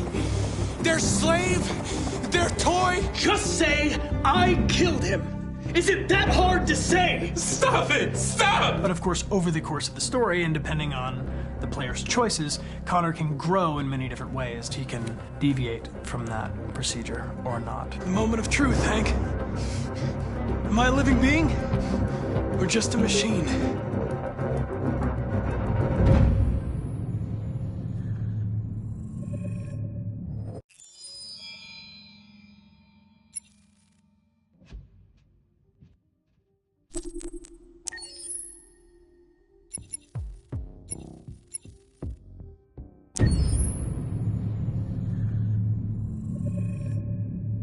Game after game, we try to challenge ourselves. For Detroit, we wanted to, first of all, to write a story that would be incredibly bending, which means the most non-linear story that we've ever created. And we wanted really the player to have the possibility to change the story, change his own journey. When you're writing at Quantic, you're writing for an interactive medium. You know, when you're working in television, you'll put a character in a difficult situation, and you as a writing team will argue about what would that character do. But ultimately, you have to decide what happens, and you just show the audience. What's interesting about interactive drama is you bring the player into that conversation, and it changes your job slightly as a writer, because your job is to provide a narrative context in which the player can write his own story. You're giving him this kind of narrative Lego that he's going to snap together into his own shape. You also have the ability to make your audience attach themselves to your characters, because the audience is in some sense responsible for what happens to the characters. It's just a few cans. Come on, let's go. We have some cash now. You used me to steal that money. How could you do that? I trusted you. What is a bit specific about these scripts is how large they are. If you take a film script, there are about 100 pages. But here we have to deal with a script that is between 4,000 and 5,000 pages. Everything becomes bigger because we don't just tell one story, but we tell all the possible stories that can be told within this narrative space. On Act 3, our final act, we have around 1,000 different scenarios. And every one of those scenarios has to be as interesting, as passionate, as strong, and as emotional for the player. We want every action that the player does, every interaction that is available to serve in telling the story, and help the player understand who his character is, and build that character moment to moment.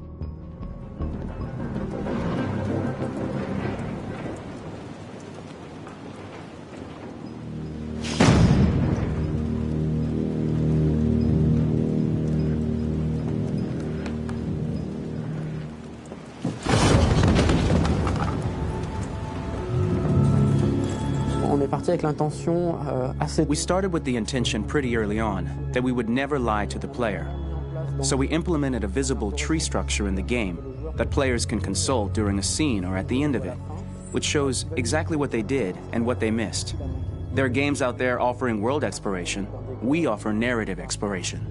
You know, keeping control of such a wide and large story is a huge challenge. So same thing when you shoot with actors, because you will need to shoot many different versions of each dialogue, of each scene. For actors, it's a huge, huge challenge. Because of the style of the game, you have so many different ways that the character can go.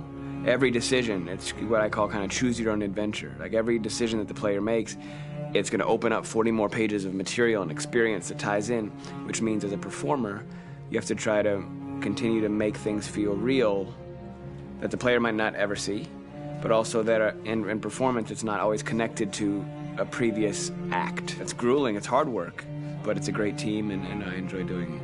I was really frustrated, until I got to this point where I kind of was able to step outside of my own experience and even in a lot of ways my own process and be able to step outside of that and okay, this is something new, what do you need? How do I meet you there? How do I give you what you need and still feel like I'm doing what's right?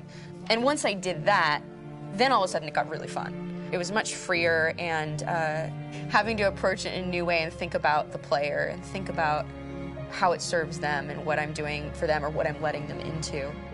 It's really, I think, helped me grow in general.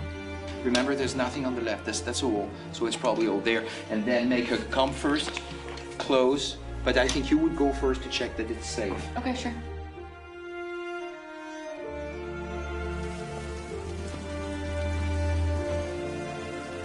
The most enjoyable thing about working in performance capture on this kind of project is that if I shot a film, I would get to do one of these endings. I get to do so many different things as Connor. Your head goes all over the place because you're trying to keep track of basically 4 different storylines for each different response. What's the name of my dog? Buddy? Scout. I think it's Jack. I can't remember. So I worked with physicality a lot because it was a good way to anchor myself in these different rings of the tree as the story grows out. I know where that is physically in my body, and then I can switch more continually on set, and it'll be entirely up to the player to determine what order those things come out and what they look like from a distance. Like if you're playing through it, the culmination of all of that will be their version of Connor. I'm faster than you, and I don't feel pain. You don't stand a chance against me. Listen, asshole. If it was up to me, I'd throw the lot of you in a dumpster and light a match to it. Shooting action scenes at Quantic Dream is a real challenge, because these are scenes where the storytelling has to continue. It's not an action scene just to have a dose of adrenaline. The stunts have huge consequences on the rest of the story. It's really a moment where we implicate the player and tell him that the choices he makes during an action scene will have a direct impact on the evolution of his story. My biggest challenge on Detroit has been managing the large number of animations that we received from motion capture. Detroit features more than 37,000 animations, which is a huge amount to handle on a daily basis. You have to realize that the player, in his first playthrough, will miss certain scenes. This also means that we had to think of, conceive, and produce all the potential story paths. The characters' costumes, the places, day or night, the weather. Did the character get shot in the shoulder? Did he get injured? All this consistency forced us to produce a lot of graphic assets in order to, quite simply, allow the player to have true continuity throughout the story. Honestly, we were even surprised by the challenges that come with such a big tree structure. And we did our best to guarantee quality across all the game and make sure that whatever path you choose within this narrative space, you will have an equally good experience.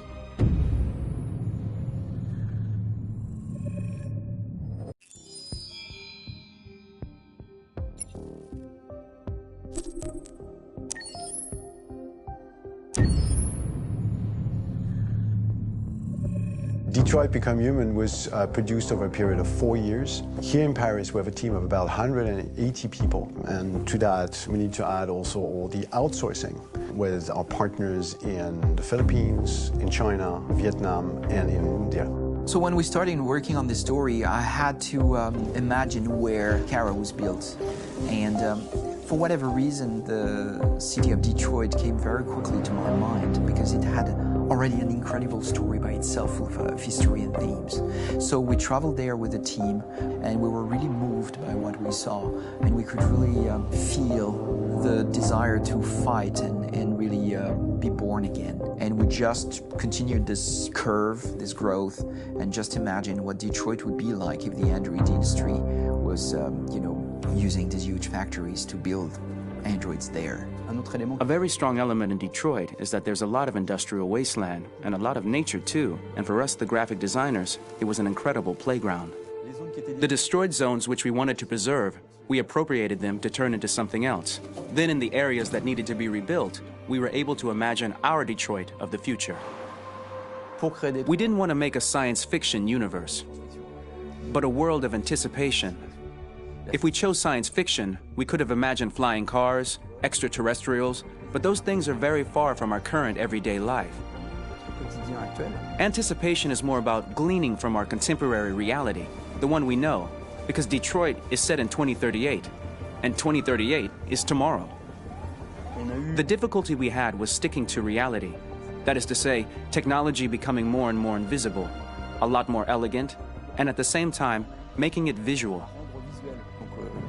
So all the computer equipment, autonomous cars, we simply had to invent.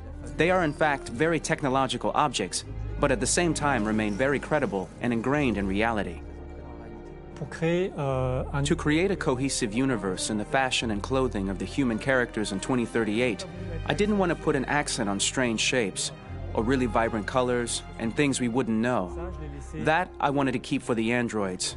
The goal was to create something familiar which we can identify with in this future setting. Working on the artistic direction for the androids was a bit special because this is a project about the place they could occupy in the human world. It was out of the question for them to be too beautiful or too perfect. They had to correspond to every social class, rich and poor. Inspired by everyday utilitarian clothes, I brought a modern touch by adding dynamic display surfaces, the armband we can see on the side, the triangle on the front and back, an LED. Like that, there's no confusion. Wait. You're sending an android? All right, ma'am. We need to go. You can't do that. Why aren't you sending a real person? Once we cast the actors, we travel to meet them in order to scan their faces. We record the structure of their face with the scan. And we record the colors and patches of skin with photography. Once we have this information, we will use this as a basis for modeling and creating the characters. The artist will make it more realistic, but will also enrich it. He will propose ideas which we will develop together. Finally, we will have a character with character who corresponds to the project and the world. When the actors come to Quantic Dream, we show them the design, what their image will be, and what they will look like in the game. This extra information gives them another dimension and color to connect with emotionally. It helps them think about how to play their character. Your mission. That's all you care about, huh? You should consult a professional who can help you. Beat it, you hear me? Get the hell out of here! So there are 3 types of shoots at Quantic Dream. Shooting and performance capture, where you capture the whole actor, his voice, his face, and his body. These shoots are obviously done with American actors because the game's original version is in American English. After that, there are the body-only shoots, representing around 250 days of filming, while the performance capture is 100 days of filming. Now, body-only shoots, there are 2 types. There are the action shoots and the technical shoots, which are mokit shoots. Mokit is when the player controls a character on the screen, and he moves in an environment to explore it. This is of particular importance at Quantic Dream, and therefore we shoot a lot to offer a unique context for each scene and each character. To prepare a motion capture shoot, we first get together to look at the sets we need, the animations that we want to shoot, which ones need to be grouped together, or which ones need to be cut and shot at another time, so that we get the most out of the shooting day. This often means shooting scenes out of order, especially those with big props or accessories, like a big car, for example. So we shoot all the animations related to that particular prop first.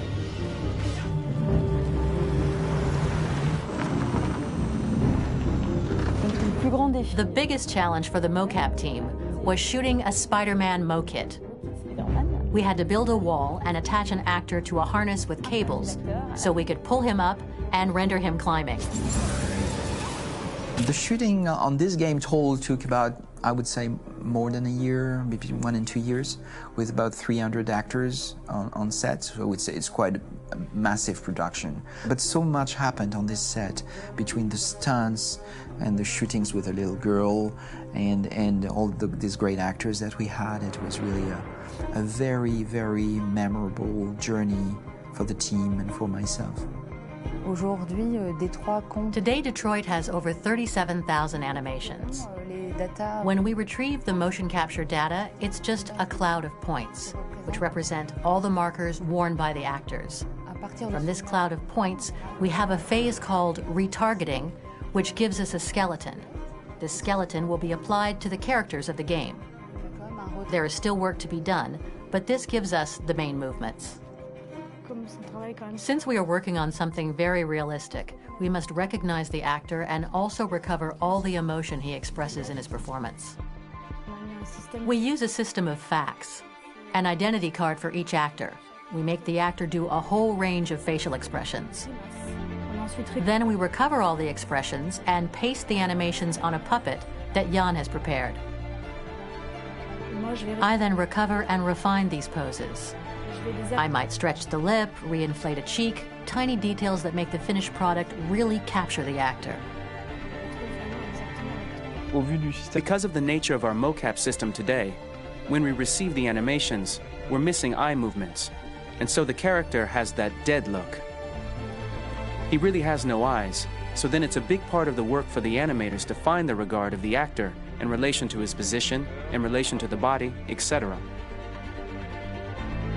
It was crazy when I saw the newest model for Kara, because they've been working on it and working on it, and this was the first time I literally jumped in my seat. It not only looked so much like me, it was the fact that it looked so lifelike. It wasn't that it looked just like it was a camera, it was something else, you know, but it looked alive. It's exciting, and it's kind of terrifying. Game after game, we learned the rules of optics and filming, and our goal with Detroit Become Human was to have cameras that would actually emulate the optics of a real physical camera. So basically dealing with real-world imperfections was our main task, and just to make cameras look as real as we can. Once the animations are shot and processed by the animation department, integrated and polished, we film them. That is to say, we really do a mise en scène, as in cinema. The real difficulty of our job is to know if these cameras are telling us something. Are they in the emotion of the scene? Do they describe exactly what the action must convey, what must be felt? The most important challenge for me was one of the final scenes where Marcus decides to start the revolution and go to the battlefield. Very quickly, we imagined this to be a huge sequence shot. We wanted the feeling of a cameraman running behind us while showing Marcus, the androids who help him, the person shooting at us, etc. Above all, it was necessary to say to oneself, this scene is very violent but does not glorify war. On the contrary, that war is something improbable and absurd. It was really a fun challenge. The idea was to say we have 3 characters. We would like each of them to have a specific cinematography. We wanted Kara to be much more filmed with some kind of handheld camera, to have something very living, very breathing. For Connor, we wanted something very cold and very perfect. And for Marcus, we wanted something epic and spectacular. So it was about the filming, but it was also about the photography. So we worked with a director of photography to give each character a different lighting, different key colors. Each of them would have their own worlds. And finally, we worked with the composers, so they would create a specific sound for each character, so each would have his own world and his own style.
For starters, what should I call you? I'm Chloe. And you, what's your name? Oh, John. My name is John. Delighted to meet you, John. Could you tell us a little about yourself and what you can do, Chloe? Of course. I'm the first personal assistant built by CyberLife. I take care of most everyday tasks like cooking, housework, or managing your appointments, for example. And I understand you're the first android to have passed the Turing test. Could you tell us a little more about that? I really didn't do much, you know. I just spoke with a few humans to see if they could tell the difference between me and a real person.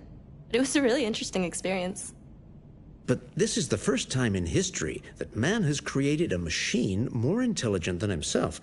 I gather your brain can perform several billion operations per second, is that right? Absolutely, but I only exist thanks to the intelligence of the humans who designed me.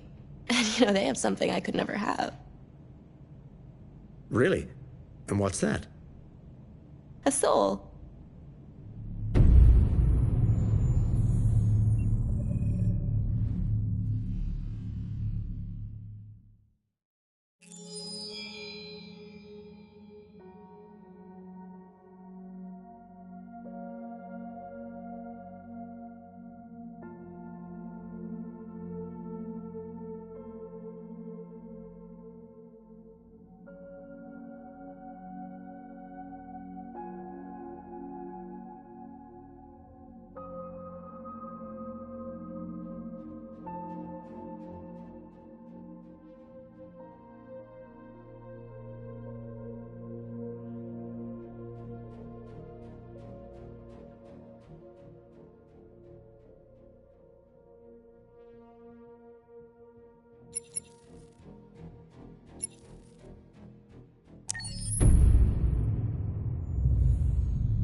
Hold on, just a little while longer. Hold on, just a little while longer. Hold on, just a little while longer. Everything will be alright. Everything will be alright. Fight on, just a little while longer. Fight on, just a little while longer. Fight on, just a little while longer. Everything will be alright.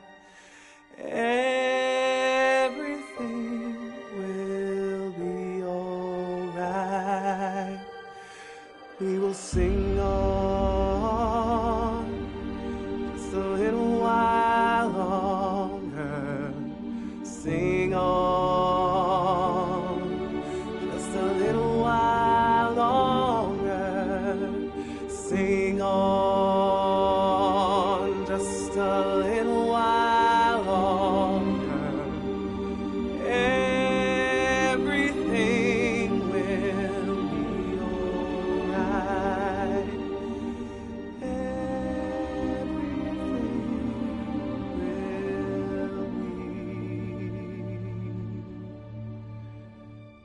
Alright.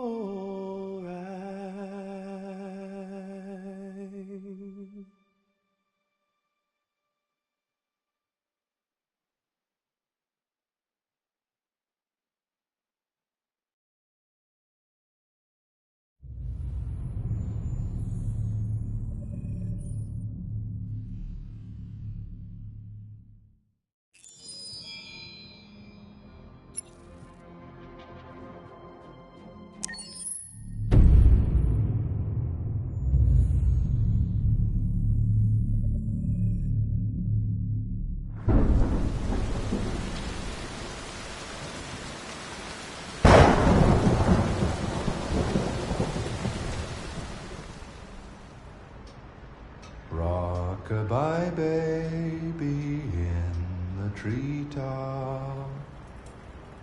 When the wind blows, the cradle will rock.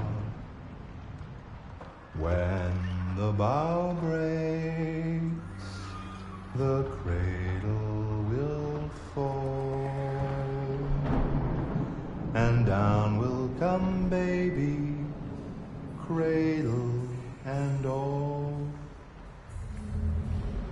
Rock-a-bye baby in the treetop. When the wind blows, the cradle will rock. When the bough breaks, the cradle will fall. And down will come baby, cradle and all. Rock-a-bye baby in the treetop. When the wind blows, the cradle will rock. When the bough breaks, the cradle will fall. And down will come baby, cradle and all.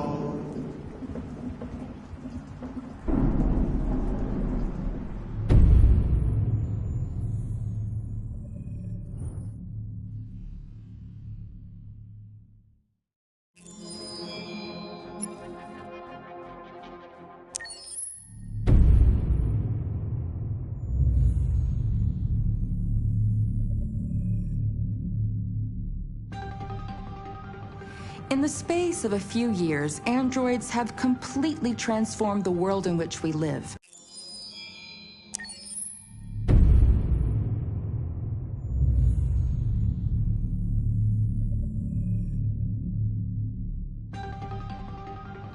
In the space of a few years, androids have completely transformed the world in which we live. By letting androids into our homes and factories, the CyberLife company has made them everyday technology. The founder of CyberLife, Elijah Kamsky, is a very discreet man.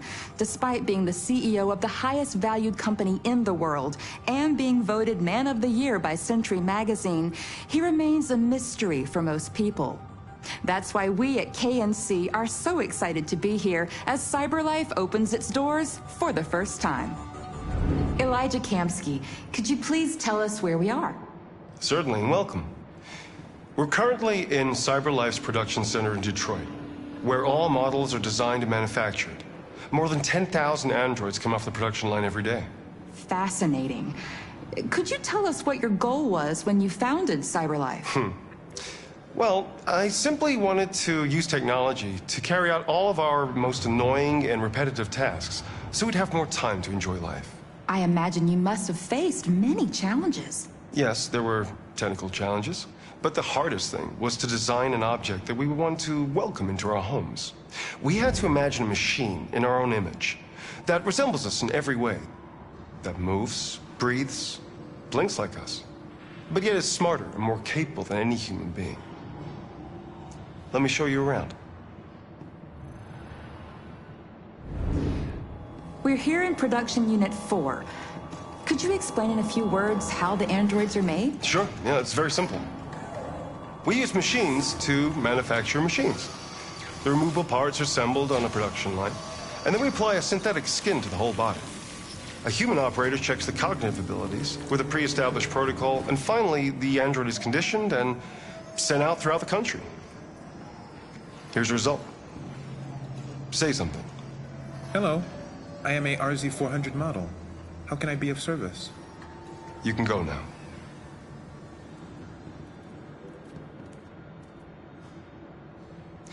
Our androids are already replacing humans in many fields. For example, they represent more than 80% of all university professors and 63% of all medical staff.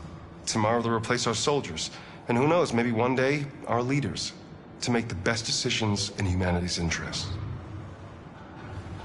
Come on. Replacing humans with machines has led to record unemployment of 28%. What do you think about the situation? Okay. The first steam engines also caused an increase in unemployment. But no one today would imagine turning back the clock. Artificial intelligence makes everyday lives easier. Nothing can stop progress. What's happening here is inevitable.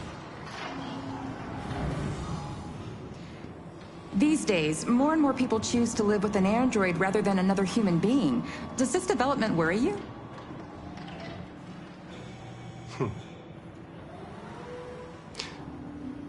Everything's much easier with an android. They obey your orders without ever complaining. They can cook, discuss philosophy with you, have intimate relationships according to your desires. They never say no. Obviously, they are the perfect partner. Everyone deserves happiness. Why deprive yourself of so-called moral reasons when a machine can make you happy? Many science fiction books tell the story of how machines become more intelligent than us and end up confronting us. Aren't you worried about that possibility? I understand the irrational fears about artificial intelligence, but I assure you that will never happen with a CyberLife android. They're designed to obey humans. They're machines. They can't ever develop any sort of desires or form of consciousness. Are you sure? I'm absolutely certain. You can trust me.